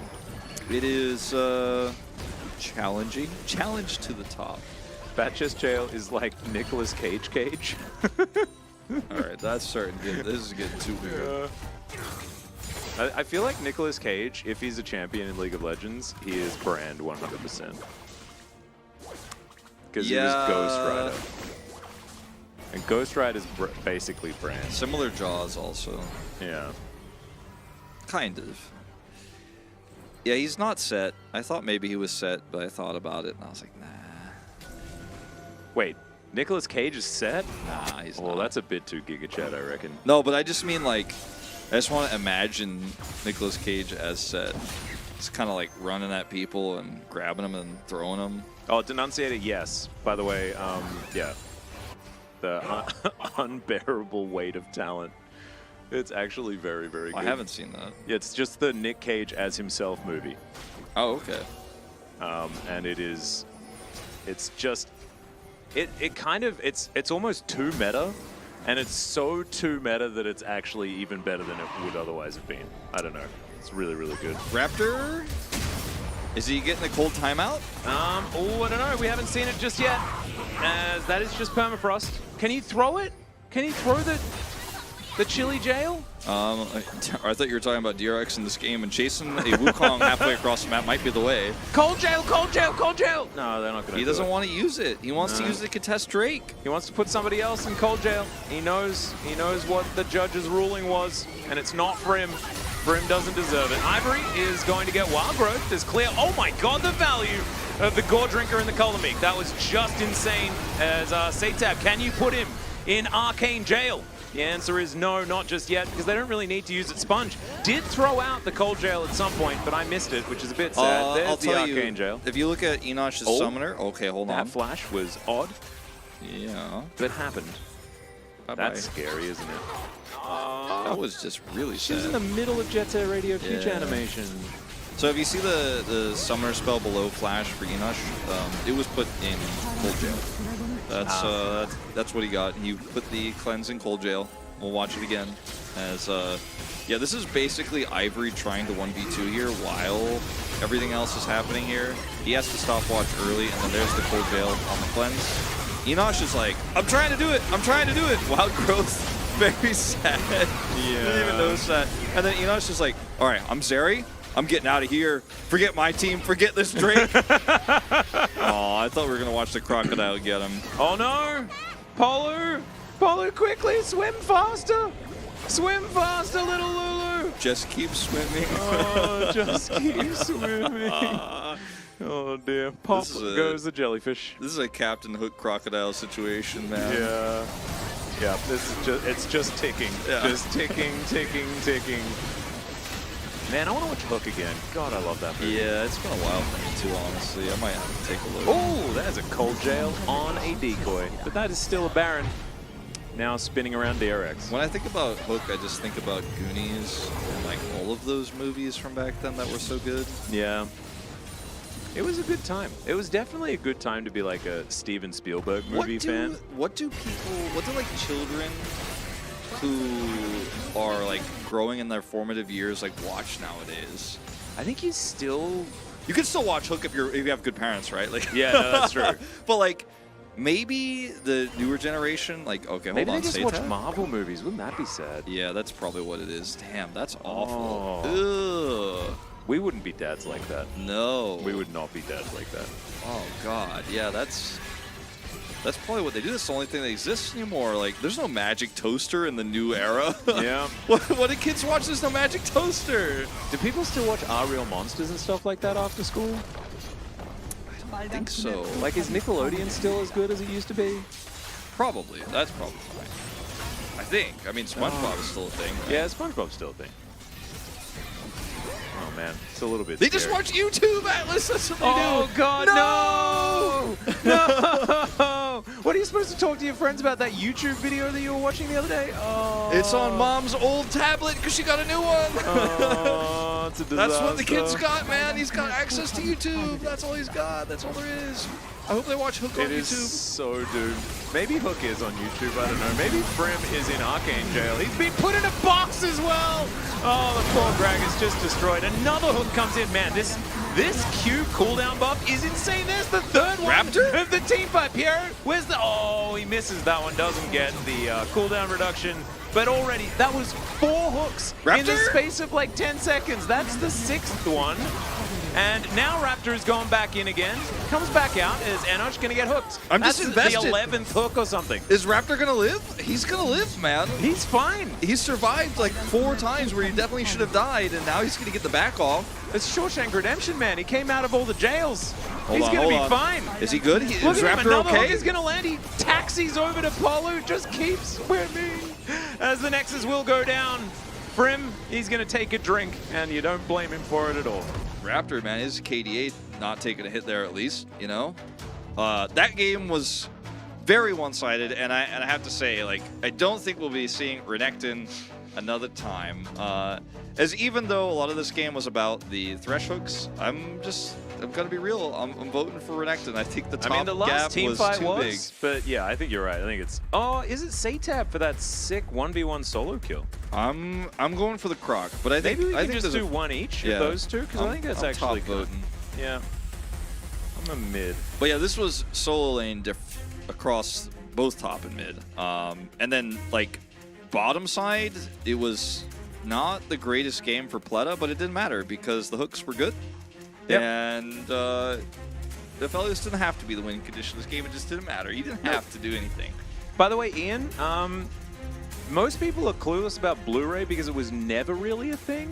Because even if like you're old enough, you know what DVDs are. Did you ever really use Blu-ray outside of in your PS3? By the time Blu-ray came out, I watched mostly digital media anyways. Yeah, right. Like I was beyond using discs.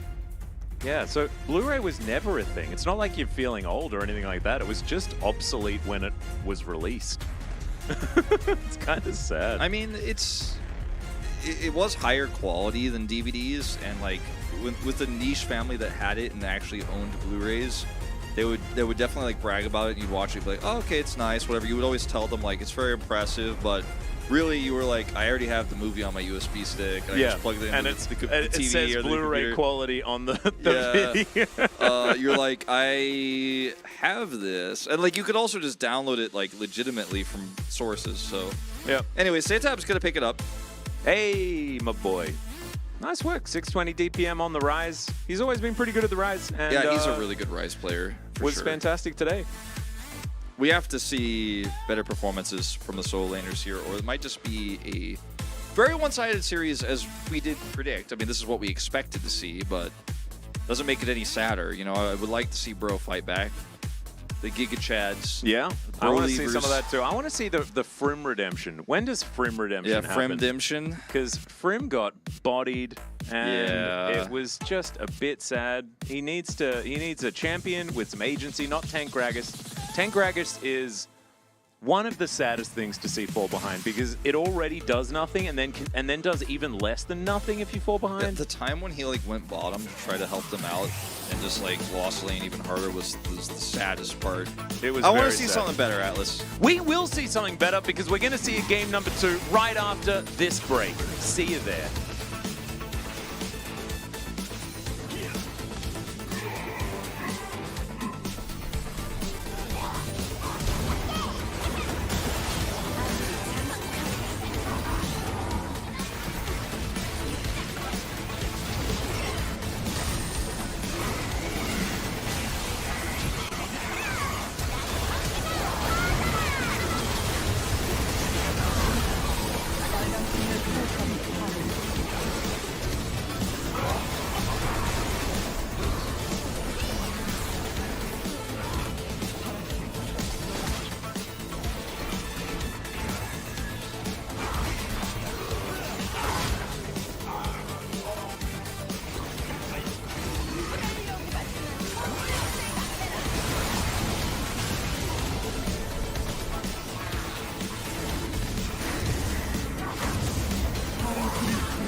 Hello and welcome back everyone to LCK Challenger 2023 Spring. I am Atlas. I'm joined with Wolf today at the hip. Not actually at the hip. Not That really. is it's just a saying that we use here just to describe how incredibly friendly we are towards one another. It is time for a second game between DRX and Bro. Bro are struggling a little, one could say. In their previous game. We will see whether they can turn it all around, perhaps. Quite. Something old bean. Yes. I don't quite know why I went with this particular voice, but sometimes I just, you know, the intro happens and our producer says, and cue, and I think, well, I just don't know what to say. And so I say what I said the time before, but I do it in a different voice. Bro picked red side, man. Whoa. Okay. Well, maybe they will pick the solo lanes later in the draft and will try to get bigger advantages. Or they will not, and we will see a disaster. I hope that they change it up a little bit. Perhaps they will ban different champiroonies and then pick the champiroonies that would have otherwise been banned and then like have good champiroonies in the game. Maybe ban the Renekton? Yeah, or pick the Renekton, maybe. Yeah, could be. Take that one away, give Frim some power. Let's take a look at Frim's Renekton stats. I'm going to take a little peek. This is the Okay. wrong sheet. Here's the right sheet. He is 2 and 5. No, I needed that one. This is the one. Yeah, 4 and 2 for clear so far after that last win. Gragas was 1 and 1 for Frim actually before that. So his best champion has been Renekton actually, which he has a 28% win rate on. I was looking for all the good stats for Frim, but I couldn't find them. I was wondering what that bit was about. Yeah, it wasn't even really a bit. I just wanted to throw paper around. It was kind of my Don't thing. worry, guys. This will all be recycled after this. It will. Yes, the music has started. That means we're very close to doing that drafting thingy-jiggy that we do where they pick the champions. The champions will be selected. Yeah, right? Will good ones be selected by Bro? Is what we're going to be looking for here. The DRX looks so confident. Yeah. Are we doing They a are chilling. hot pack inspection? What's going on over here? Is this like Pleta timeout time? I think they were grouped around Pleta there. It's starting to get a little bit warmer. in Korea. It's Oh, it is. 15 degrees Celsius right It's now. almost rollerblading weather. Yeah. Do you want to rollerblade? No. Oh, okay. I know what happened to Paper Thin last time. Yeah, he did a number on his. I'm good also old knee. not. Like I've done rollerblading before when I was younger, and I had like all the knee pads on and stuff. And I eventually, it took me like weeks, but eventually I was like, oh, I can do this. I'm good at this. I mean, quote unquote good. I'm nowhere near as good as you, but like I enjoyed I'm not it. good either. But it took me like a long time to get comfortable and not be afraid. And now that I'm old and like my bones hurt and stuff, I'm like, well, maybe it's gonna take me like more than weeks to get used to it again. Yeah, that it is a bit more of an investment, but it's good exercise, you know. I'm about to go back to my like running 5Ks every day. Oh, Once shit. the playoffs are done, I have like no reason to not run literally 7 days a week, so I'm gonna be doing that. Damn.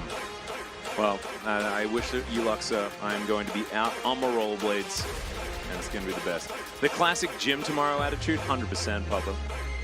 Don't worry, tomorrow will come. Yeah. No, tomorrow never comes. I learned that from Annie.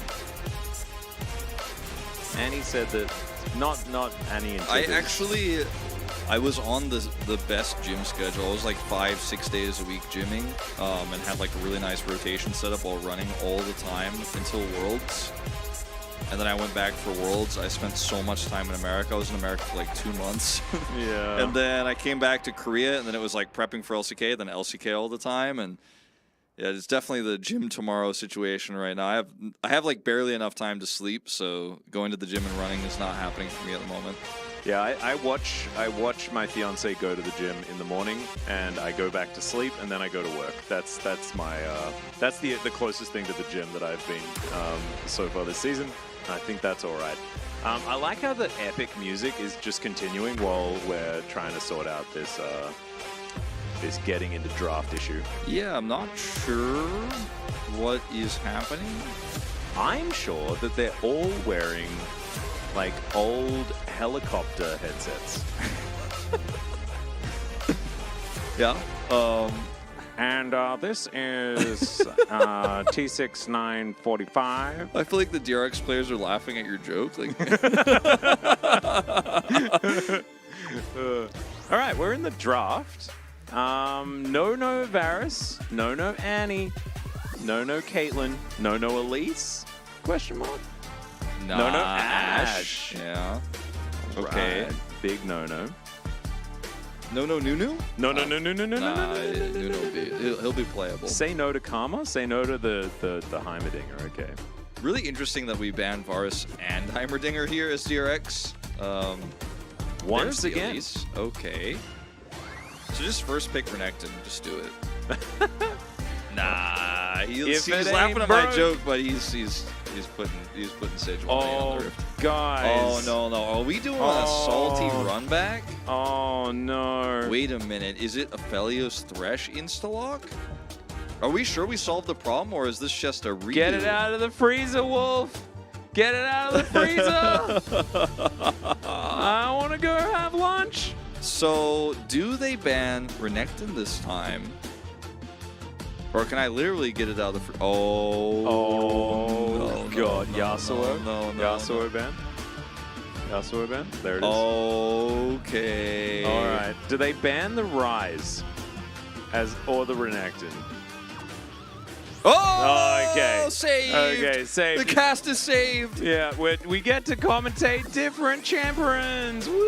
And now There's Lee Sin's some like, Lee Sin. what is going on with this draft, man? What is going on with this draft? As he peers over, he's like, what? He's so angry and disappointed.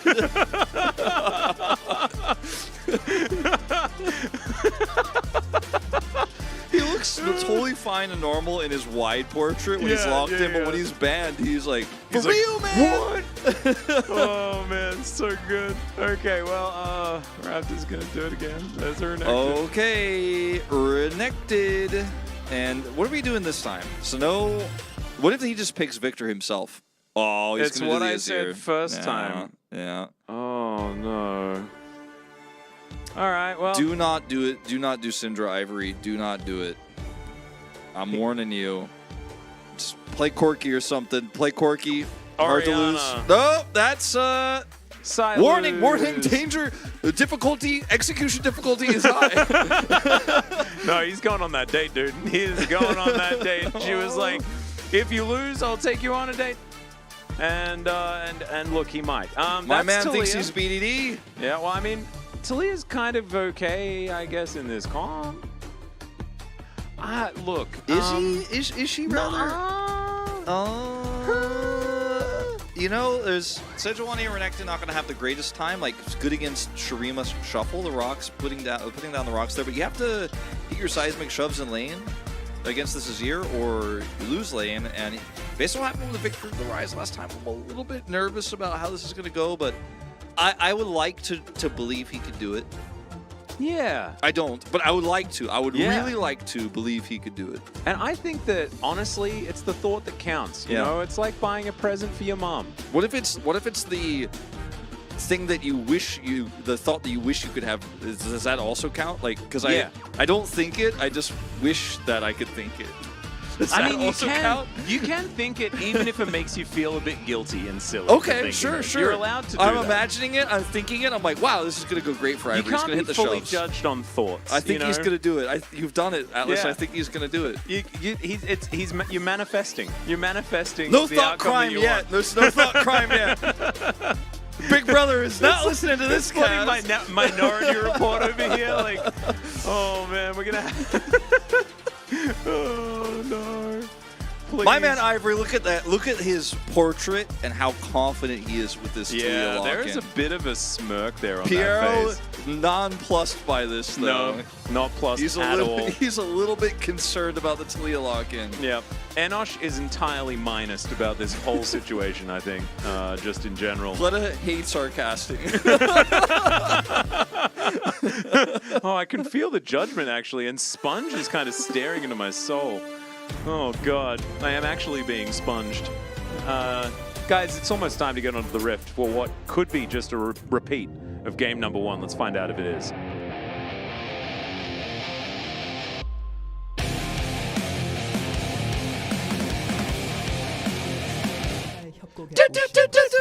I think I did you one got extra. the 5th? I got the one fifth extra. do? I just Oh, always go man. as long as I can. So someone asked us if we get an exclusive English interview. Sure. Hey, Atlas, I'm here to interview you. I have a question for you. Oh, hey. Do you think that Talia can win the matchup into Azir? Oh, absolutely, Wolf. Yeah? Yeah. And why is that? I think Talia has, you know, the ability to, if Azir is not as good, then, like, seriously, Talia can, like, throw rocks at him and he takes damage, and then she puts the stones on the ground and he can't do the shuffly-doover. Now, supposing there's a level 1 fight, Yeah. who do you favor? The one doing the most damage is the likely one to do the most killing, and that right now is Pleta, as Pleta gets first blood in that moment. So I think I was right, Wolf. Enosh is chasing up. Look at that. Burst fire is impossible. You can't do that. Outplayed by placing your support in front. Yeah, that's messed up, man. Mr. Caster, I have a question. Why did you transform into a Valley Girl? This is why I don't do American accents, because that's my only one, really. Yeah, that's kind of his mode. Yeah, it's not good. Wait. It's either that or Deep South. He duped him? He's staying? I mean, he's got to get the minions. Yeah, he's got a CS lead. Okay, this was pretty clever though. Like, we were kind of memeing and doing a little fake interview, but you never expect they're behind you on your side of the map. Yeah, sneaky. And the level 1 Aphelios is the deadliest, not actually, but if you can block the Qs. And the like point blank Calibrum as well with Severum available is also just a bit yike. Hey, But that flare was amazing. he's saving ammo. All right. All right. Well, yeah. About to hit level 2 any moment now, any minute Whoa, now. he does have a lot of ammo. You're right. He saved I a told lot you. of Severum ammo. He's got 46. Nailing it.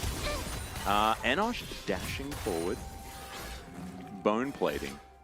No longer available. Polo, health bar. falling down. Piero is similar though, as even though they managed to get that kill, the lane state is not one that DRX can really capitalize on right now. So kind of fine. Okay, there's level 2. Yeah. Really hard to get advantages here into the support item setup here for Piero. I always forget the name of the first one. It's not Paulders, right? That's the second one. The support item Thresh has. Oh yeah, it's the other Shoulder thing. guards, right? Yeah, which There is we go. what a spolder is, isn't it? Yeah. And epaulets is also like a very similar word too. If you play enough RPGs with a shoulder item slot, you learn all of the possible names for a thing on your shoulder. Like Relic Shield is such a good name. Steel shoulder guards. There you Yeah, go. Steel Shoulder Guards is not a good name. I mean, they are steel and they guard the shoulders. So Why what's can't they wrong just with call it Relic Shoulders?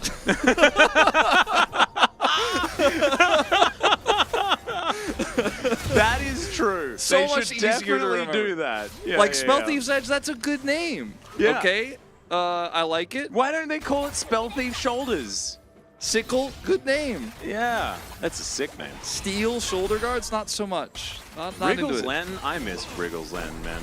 Atlas, will you sign our petition to make a truck of Scion? 100%. Although we already have Lumberjack Scion, and it's basically the same thing. You know? Wriggles was the best on Ezreal, man. Oh man, Wriggles Ezreal, so good. All right, Piero, going fishing. Mm-hmm. Miss 100% of the hooks you don't take. Exactly. He's not gonna take a shot. He missed 100% of those hooks that I couldn't see on screen. Satan, by the way, is dunking pretty hard on Ivory at the moment in terms of like sustain here. Already got the teleport. Is sitting on 2 cookies right now and is still getting the CS here. Doesn't have to TP just yet. Yeah, actually, 2 potions as well, man. So, just hanging out. Just happy about the whole situation. Polu is over here. He wants Offer a bit of a 6. He hand. wants to make something happen here before he backs. And looking at Ivory's experience bar, I'm guessing Setab is a few minions away. Probably once he finishes this wave, might be able to hit it. And unfortunately, he's not going to have any help and will run out of mana. So he's just going to take a back here. Yeah. And he absolutely is happy to do so. See what item he's going to pick up here. Definitely a lot of options when it comes to Azir. Sponge. All right, the unseen sponge is the deadliest, as Jet's already a future. Easy peasy. Over the wall. Mobility creep. Let's have a discussion now. Hex Flash, you know, is pretty good. Piero's got his regular Flash backup now. Mm-hmm. And, you know, sometimes you go for those. There was a really fun idea in chat here from Ional. There's a skin design made called Fiddle Stonks. It's like Corporate Mundo, but it's fiddle. I like it. It's actually really cool. And I imagine like if you Crow Storm, then instead of like birds, it's actually just like dollar bills. His trinket is just like bad investments, like in the bush. You like think you got him, but it's actually just another crypto that's crashing. Oh no! It's like it just leaves behind crappy NFTs.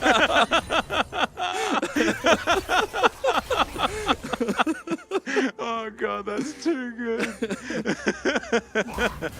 How someone in chat actually pointed this out before you noticed, but it's actually somehow at 638, 1,000 gold lead, a 1,200 gold lead in fact at this point. Wait, what? How did that happen? Yeah, well, I mean, first blood Yeah, I plus guess. assist gold. There's like there's 50 gold worth of like cull already. This is going slightly better for Frim. If you didn't watch Game 1, it'd be hard to believe that based on the scoreline route, but it's going slightly better this time. Yeah. And look, I mean, DRX, we've talked about this a lot. The players they have on this roster are very good. They have not looked as good with their bot lane being replaced here, but, you know, still a lot of talent in this roster, a lot more experience is clear. Looking for this. Ooh, it's the different Lego as well. It's like it's the Sandy Crocodile Lego. Oh, yeah, good point. It's kind of cool. It's from like a slightly different Lego set, but it's still using the same blocks. You know, it's just different color scheme this time around for this particular Lego Crocodile. Kind of like it. Control wards everywhere. The hook going to guarantee that his steel shoulder guards can go off. Clear that ward! Clear that ward! Piero! Nah, he's all aggression all the time. Wait for the flash hook. Yeah. Wait for it. Do it. Don't be scared. Do the walk backwards and then bait and switch flash. He hates us calling out his every move. He's just going to do the Yeah. opposite of what we say. Clear that ward. He's like, no. Go for that flash hook. No. No. If the caster says, no, I'm not going to do it, I have my own free will. Yeah. And he does. He does. He definitely took the red pill, you know. He also has his own copy of Free Willy at home, another one of those movies. Oh, great film. Yeah. Oh, He doesn't have man. a Blu-ray of it, though, that's for sure. No, he absolutely doesn't. But who does? Let's be real. Free Willy, like, thinking back on it, it's kind of pretty. It's kind of amazing that Free Willy had like the entirety of like a Michael Jackson album as its soundtrack. Pretty much.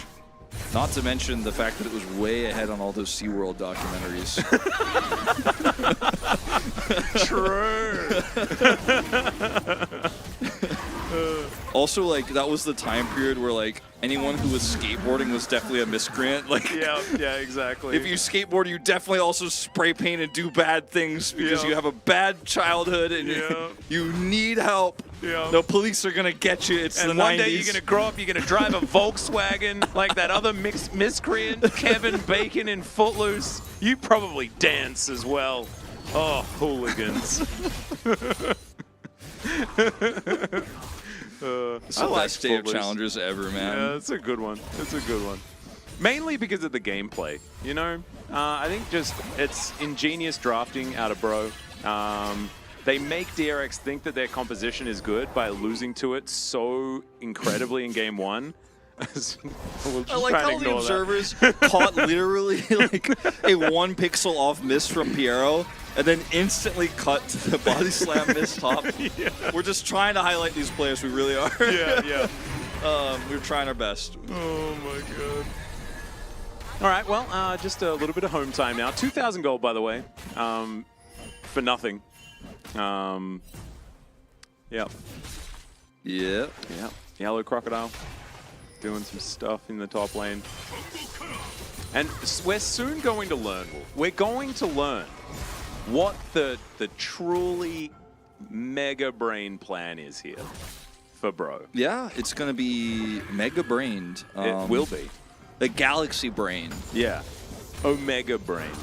Like, you know, game 1, Victor into Rise was like the small brain, and then it was Yeah. like taking that dragon fight they definitely should have taken in game 1. Like the brain got bigger, and then running the same draft back is like the galaxy brain. We're like, okay, or Yeah, the yeah. one below galaxy brain, and then the galaxy brain thing we're about to see here. Like, Yeah, what is like it what's yet? the true transcendent brain? Yeah, Like the transcendent brain is like a question mark right Yeah, now. yeah. That because that's always like the punchline of that meme, right? So that's what we're going to see. And is it going to be Ivory gets a date as soon as possible?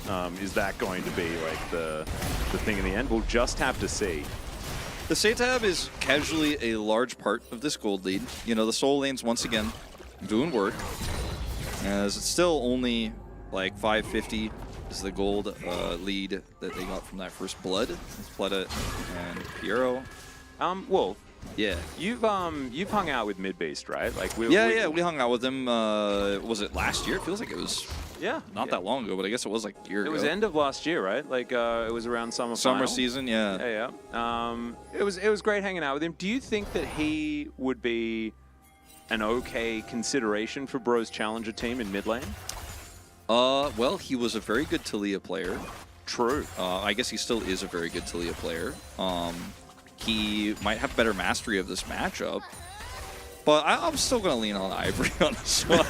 You know, he's still very young. Okay, he's got a lot he can learn. Midbeast is trying to do his whole YouTube career thing. Ivory doesn't have a YouTube channel with that many subs. You know, he's not traveling the world doing he's not going to like NA to do the NA challenge. You know, he's not the anti-Midbeast in that way. Drew also wasn't necessarily the best mid laner in OCE back in the day. So unless he's sort of like upgraded, and honestly, you know, does generally do pretty well in Korean solo queue. So maybe he's just better now. Maybe he has just completely figured it all out, and now he's just going to come to Korea, and he's just somehow out of nowhere speaks fluent Korean. You know, that's why he just like does these trips to Korea. Maybe he never left. He's still here. Oh, He's still here, Atlas. Whoa, that's crazy. We'll have to. I might message Drew after this and just ask him. I'm actually like kind of scared. Like maybe he has just been watching this. Because whole you know what's so time. funny? When he was here, we were talking about like oh my god, mid Talia might be a thing again. Like this actually could be real. Because at that time it was jungle only, and Talia was getting slightly reworked, right? Now we're living in that meta, but we were like, oh my god, is it viable? And it's like super meta now, super common. Back then we were like, I don't know. Like we had to have a serious discussion. Like I just don't know if it's going to be viable. It's finally does hit one of those shoves. Yeah. Satab, not happy about that. No mana left on Ivory though, so nothing to really worry about for Satab. Moves himself back. Would Mr. Beast do better in mid though? I'm not entirely sure. I did watch the AI version of Mr. Beast get trolled by like Joe Rogan and Elon Musk. What about Mr. Bean? Mr. Bean would absolutely kill it. Who would Mr. Bean's main champion be? Hold on. All right, well, there's a Cyclone, as Pletter is able to Gale Force himself out. A Lantern taken by Sponge, and they do get every summoner spell from Pletter. However, he doesn't die. Yeah, this is what I was talking about in the last draft, where I'm like, yo, a single target. They got one Lantern, though. So, Oh, Mr. Bean would 100% only play Teemo. that was my first thought, but I also kind of feel like he would have a weirder one trick than that. Ah, okay. All right, this is... Maybe he'd be a Yorick main. Could be, but I was also thinking like something like kind of off the wall, like he only plays like Lulu mid. Ivan. Ivern, yeah, he's an Ivern player. Oh, that is it. That is the answer. Okay. We figured it out. Or Singed. Singed also makes sense. That's a good shout. How much time do you think you need to learn Lee Sin? Like your entire career as a jungler. I That's think how much time you need. He's definitely not a champion I would recommend to a new player, but I'd say if you've got like 6 months of experience under your belt, you can give it a go. And once you know how to like aim skill shots and move around and play a MOBA, he's not that hard to learn, you know? Yeah. I just think that like if you're gonna be good, it takes you a long time to like get all of those button presses working. No, for sure. In And learning all the effective manner. mechanics and how to flash kick correctly and make sure you get the most value out of the execute damage on the second part of the queue. As Pleta does just get a whole turret, and the observers are showcasing there is no real damage being done here to turrets of any kind by Brion, so... It's the pacifist mentality. Bro are just such a lovely organization that they don't want to do damage. They don't want that. They're all about Peace and love. Peace and love, happiness and joy. And that is just not what DRX are about. They're about obliterating the structures of the enemy team. As the hook is going to connect, Piero doesn't go in. The And Ush Brion not going to logo, cleanse. you know, it kind of looks like their version of the peace sign, you know? Not really, actually, but it's got like some... It kind of does.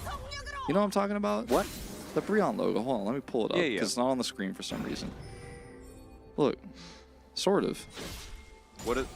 That's the janky drawing. Yeah, I mean, What I do you- drew that, sorry. Yeah, wait, I meant to bring up the official What are you logo. saying that it looks like? I mean, it kind of looks like a peace sign. You know, like their Oh, version of yeah. a peace sign. Like, look at that. Kind of. Yeah. Kind of like the fingers doing the yeah. Yeah, it's got a vibe. There's a PC type. Atlas type doesn't situation. think so at all, man. He's just trying to agree with me because we're working together. It'd be really weird if he said no. Yeah, it's a bit like that. I don't know. We noticed that you can get really cool Brion pins. Man. Or, well, you used to be able to. We noticed that, and then we found out that we are no longer able to get them anymore. I'm very sad Man, about I really that. want one. They're like actually super dope because think about it. We go to an international ever, like you can wear a bro pin and Yeah, they never won't be there, called won't be biased. or Yeah. anything like that. But like I think if you wore a pin of any other team in the LCK, someone would get upset. But I don't think anyone would ever even think about getting upset if you had a bro pin on. Yeah, I'm trying to think if there was another team. Yeah, no, I feel like every other team you get in trouble. Maybe Nongshim? Yeah, maybe. But Maybe it you also might could be able to get away with it. It also could conflict with like some sponsors of the event or something. Oh, that's true. State Farm. Brion its logo is just very neutral, you know. Yeah. Very peaceful. Okay, there's another cleanse gang. Yeah, that's a cold jail. Came through. Pierre's going to flash out of the way. Seismic Shove doesn't really do too much. And Emperor's Divide is going to disengage beautifully. DRX, they take the turret and they move on with their lives. In fact, DRX have kind of just moved on with their lives this entire game. And Bro have just kind of said, all right, that's okay. You guys do that. And haven't really stopped them. There's a teleport. Satab does get shoved, but... Interesting teleport because there's no turret to get here. Just wants to get some farm. As this was very aggressive. They will get the cleanse out of Enish. He waits because he's like, ooh, I don't want to deal with that. Death sentence, and the Piero has to flash. And box. Really nice disengage, but it begs the question, you know, how far are we reaching? I think DRX is bored at this point. Like, man, these guys are just going to hide behind turrets the whole time, and I guess we'll see if we can get them. The turrets have been consistent, like we said, both series. Well, pretty Raptor good. was kind of here. And yeah, no, turrets have been MVP of the day, just in general. But yeah, is something like gonna, yeah, like Platter, that's what they're doing. It's just the white flag. Yeah. So, what would you say your favorite video game of all time is? Of all time. What do you think, which game, let's ask it in a different way. Which game shaped who you are now as a gamer the most? I would say this is going to be kind of weird because a really bad... Okay, hold on. Maybe a fight? Maybe a fight, maybe. Well, or just a Shirley Rift just Herald dying. kill. Yeah. Plus 25, plus 20. The pet getting some more money out of that. I was going to say Tales of Symphonia, actually. Oh, wow. That's not what I that was my expecting. first JRPG that I felt really like, man, the story is so good and the environment is so massive. Like, the world is so huge, it's very open world.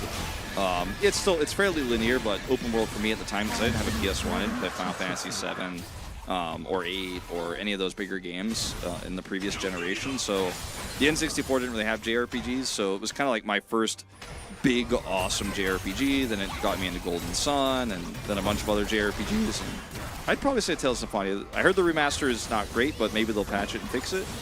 Because I really want to play it, because I love that game. I played one of the later Tales of Symphonia games. I'm trying to remember which one it was, because I really, really enjoyed it. It was around the same time that, I think it was like Pokemon XD. Gale of Darkness, the Dark Lugia one, The GameCube one. yeah. I think the Tales of Symphonia I played was on the GameCube. Yeah, the GameCube one was arguably the better version because it had 60 FPS.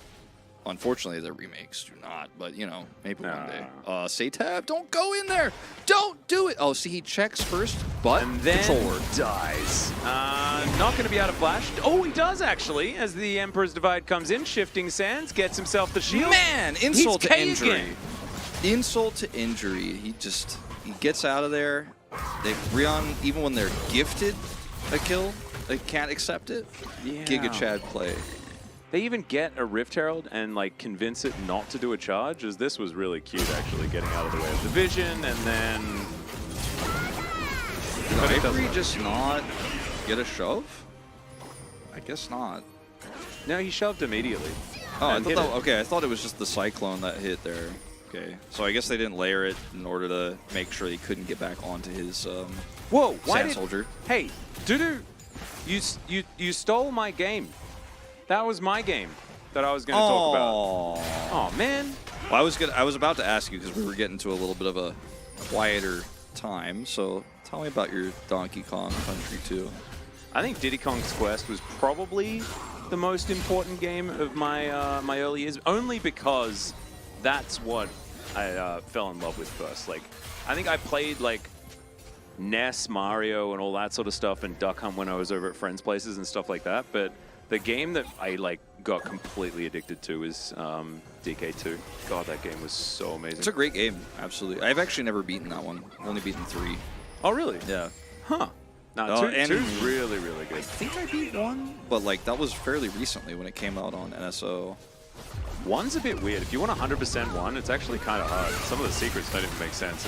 Okay, Sundisk is set up, and Ivory's taking a lot of damage. There is the Glacial Prison. Ivory is going to stasis himself!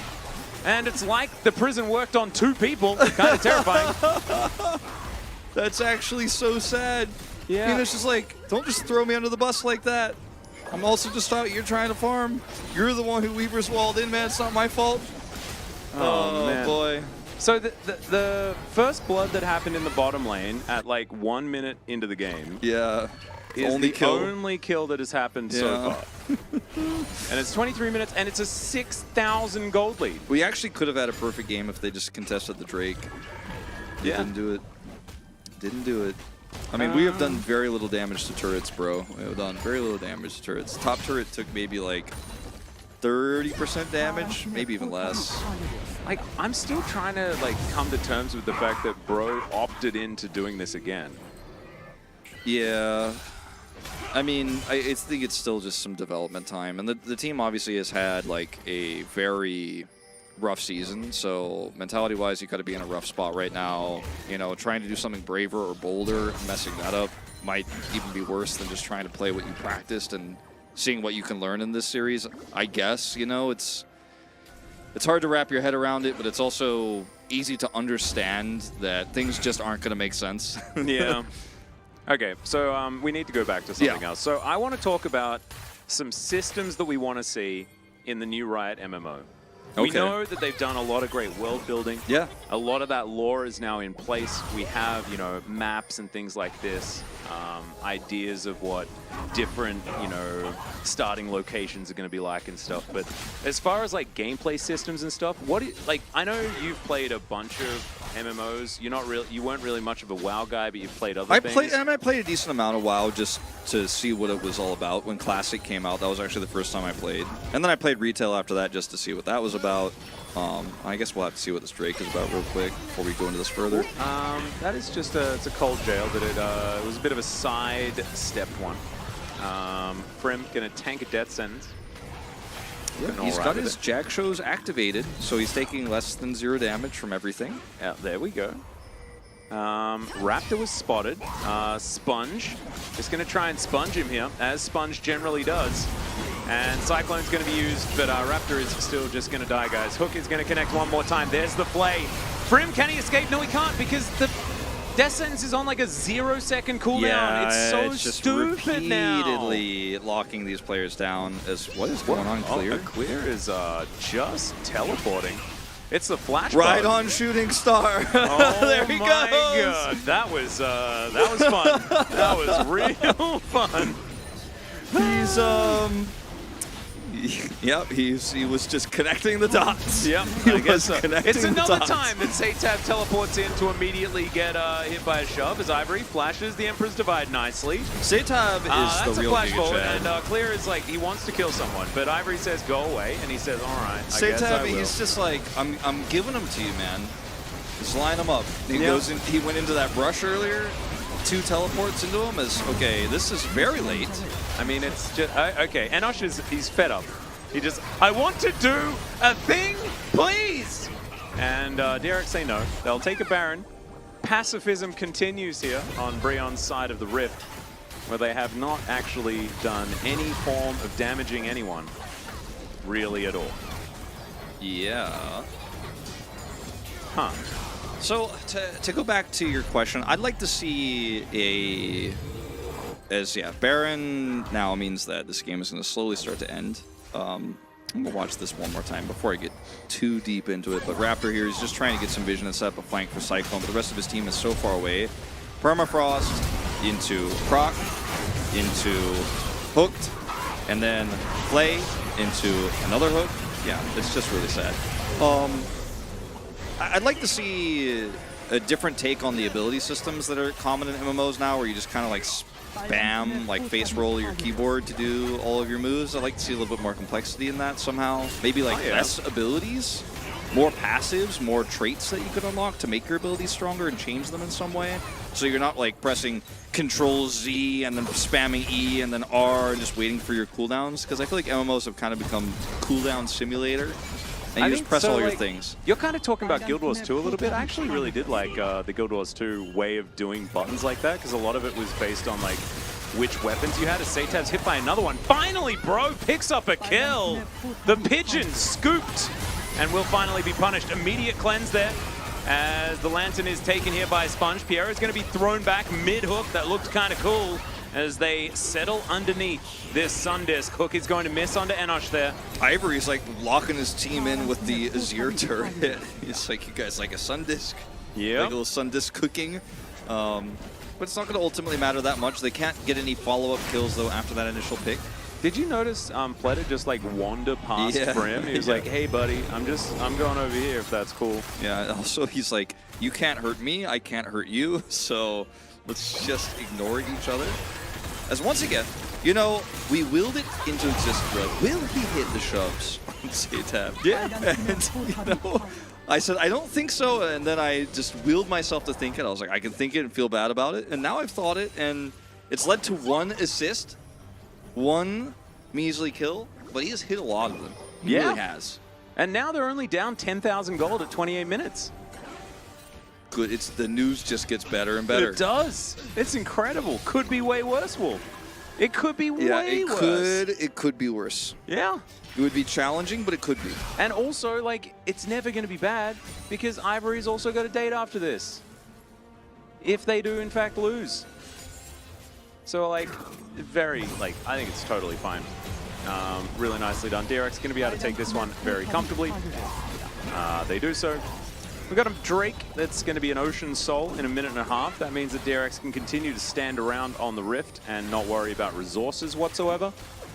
I don't think that's going to change their game plan too much, but certainly is kind of cool as Winter's Wrath comes through. That is another flick connecting onto Sponge, who can take a Lantern if he would like to, but he's not very interested in it. Yeah, well, they survive, and you know, this Soul is not backbreaking. Bro are just going to hide behind their turrets again. As Sponge is like, anybody trying to kill minions? He's like, Pleta, stop! If you push this, they won't have to come into range of my ultimate! Flanking teleport! Oh my goodness! Brim! You can do it, Brim! The Permafrost's gonna come through clear. Is just walking towards them. Emperor's Divide lands on 4, and it's absolutely gigantic. Enosh gonna be the first one to go down. Brim goes down next, as in goes Satab. He'll go golden, as Ivory is gonna try and find the flick, but the flash was there, and now this game is big time over, mega over Dunzo. And under the turret goes Pleta. Looking for Raptor there, but Raptor will survive for the moment. Game over, bro! Game over, man! 114 is the scoreline here, unfortunately, after this matchup. They tried their best to run the composition back a second time. This time, it went better than the last. Yeah. But arguably a more one-sided game here at the end of the day. Yeah, it was challenge, find a flank angle for Frim. Open bracket, impossible close bracket. It was a difficult time. Impossible. Yeah. But on the plus side, Ivory potentially has a date. And that's real cute. True. Who are we voting for POG? Oh my god, I don't even know. Is this the support vote? I think it might be. Yeah. I'm trying to think, like, Satab had a kind of sus game. It was pretty good, but it was also pretty like, I'm gonna go support. I'm gonna go support. This was a really cool moment, and this is probably why all the Korean commentators will vote for him.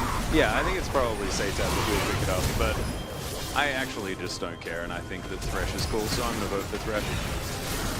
And he did nothing in this fight, actually, which is kind of really sad for us, justifying our Thresh vote. But he did do stuff for the rest of the game, I think. Pleta Aphelios it just hits different. It's in good. game 1, not so much, but in game 2, he was doing big things. The fact that he's named after Fleta, it sort of makes sense that he's good at Aphelios for some reason. I don't know why, but Aphelios feels like an Overwatchy vibed character. It would be. Yeah, it would be that like he's Flash Lux's favorite. Yeah. Well, Man, we can only get 7 games maximum. Yeah. Isn't that sad? I thought we were guaranteed 8 today. I thought so too, and I'm sad. I'm just seemingly not going to get the 9-gamer this season. It just doesn't seem like it's going to happen to me. I feel jealous of you guys. Yeah, I know. We did get one. It was long. It was difficult. But yeah, there's no real but. No, it's just it's the reality we're living in right now. Yep. We now get the C4 though, which is Caster Chat Community Corner. Yeah. Time to hang out with you guys and discuss your day. We will have a look at who picks up POG first. But if you've got any things that you want to chat to us about, doesn't need to be a question or anything like that. Doesn't need to be relevant to anything at all. So just if you got something to say, let us know. Yeah, and while we're looking at that, you were saying that in Guild Wars 2, there's weapons that you equip and you get different. Your abilities change based on like your weapon type. Yeah, there's like a toggle system. I haven't played Guild Wars 2 in a really long time, but it has like you only ever have a few buttons. You only ever have a few buttons on your hotbar, so it's not like it looks a little bit more like a League of Legends HUD rather than the WoW a billion different things and you can click everywhere. Okay, yeah, okay, that makes sense. I kind of like that style a lot more, having like a lot more streamlined movement and stuff like that. It's difficult for that type of system not to end up kind of like a game like Genshin Impact, which was a far more simplified version of that.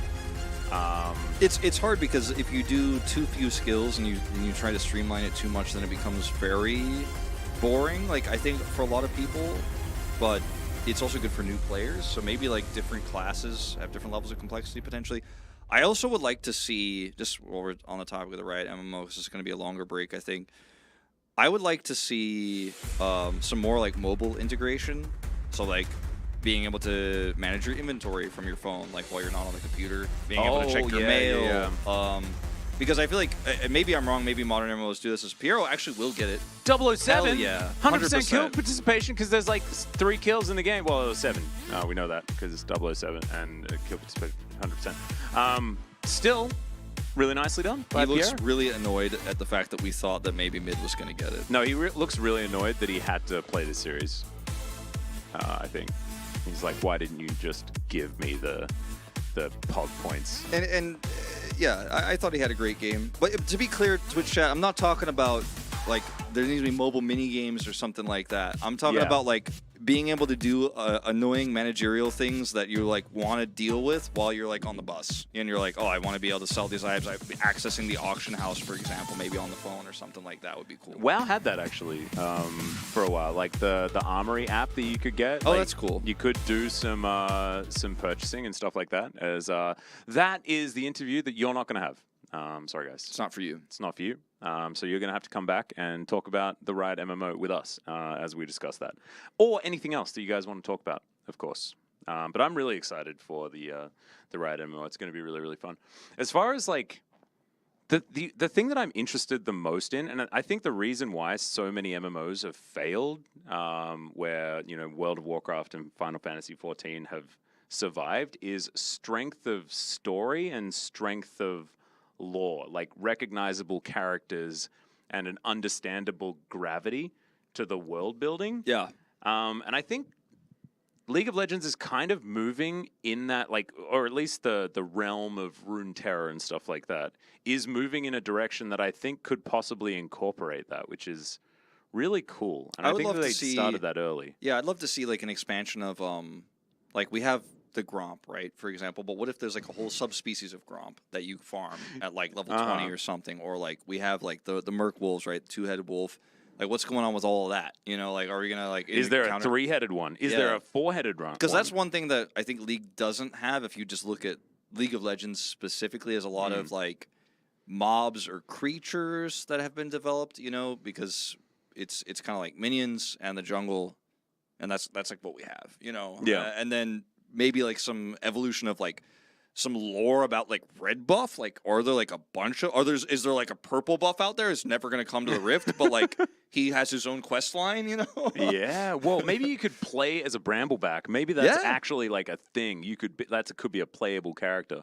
My God, that would be so. Whoa, like you could be a shaman class of like something, and you can just summon different like Bramblebacks, and like there could be a purple Brambleback. The summoner summons the jungle camps. Yeah. Oh, that's cool. Bring back the wraiths, man. That'd be cool. Oh my God, that's actually camp? The white. Oh my God, that was around for like a year, maybe if that. hilarious. And then somehow transformed into a Gromp. Don't know how that really got. Mace Window. Mace on the spraying mace at the window. That's not going to clean it. Mace Window gets his own purple buff. It's part of the contract. True. Samuel L. Jackson will probably be in the right MMO, I would assume. Here's the thing. Do they actually see YouTube chat? Yeah. Because they mentioned Twitch chat. We don't have favorites. Yeah, Sniper Wolf, we also see YouTube chat. We don't read every language. Unfortunately, we just don't have those skills. But we do also read YouTube chat. Dear casters, the last 3 T1 games, the camera crew missed getting a celebration pose from Keria. Can you fix this travesty for Keria fans everywhere? Shao CF, the reason why they skipped it is because Keria doesn't like doing the overreaction celebrations, and he'd prefer just to leave. Also, yeah, the main reason why players don't get caught on camera is because they packed up very quickly and then left. Because it's up to them. If they don't want to do the ceremony thing, they don't have to. It's actually based on player preference, like player by player basis. Yep. Bunning Snags, Atlas, what AFL team you support? I was a Richmond Tigers boy from very, very young. So it was very fun when they won. But they didn't do very much winning throughout my entire early childhood, which is a bit sad. Atlas, can you give a frustrated rant about Daya? Nope, because I don't know anything about her, because I refuse to learn after all of her numbers were so Can you terrible. answer Cardano Lovelace's, why do you guys wear tan suits on CL castings? No idea. I wear it because the people that gave us the suit selected this suit to give us, and then it went on our bodies, and we now wear them every day. That's how it sort of goes. Yep. You got the matching ties. Yep. I did Crown Kokomi last night. Wait, you did? Wait, what? Yeah, I got the last talent level on my character in Genshin Impact. Okay. I'm going to triple crown her in honor of Daya being so bad. Dear casters, you guys are so great. It's the reason why I watch the LCK. Thank you very much. Considering that Nongshim is behind in the league, who seems most out of challengers to contend for their spot next season? Well, it depends on if Nongshim wants to keep these players together and spend, less money than rebuilding an entire roster again and purchasing some of these challengers players.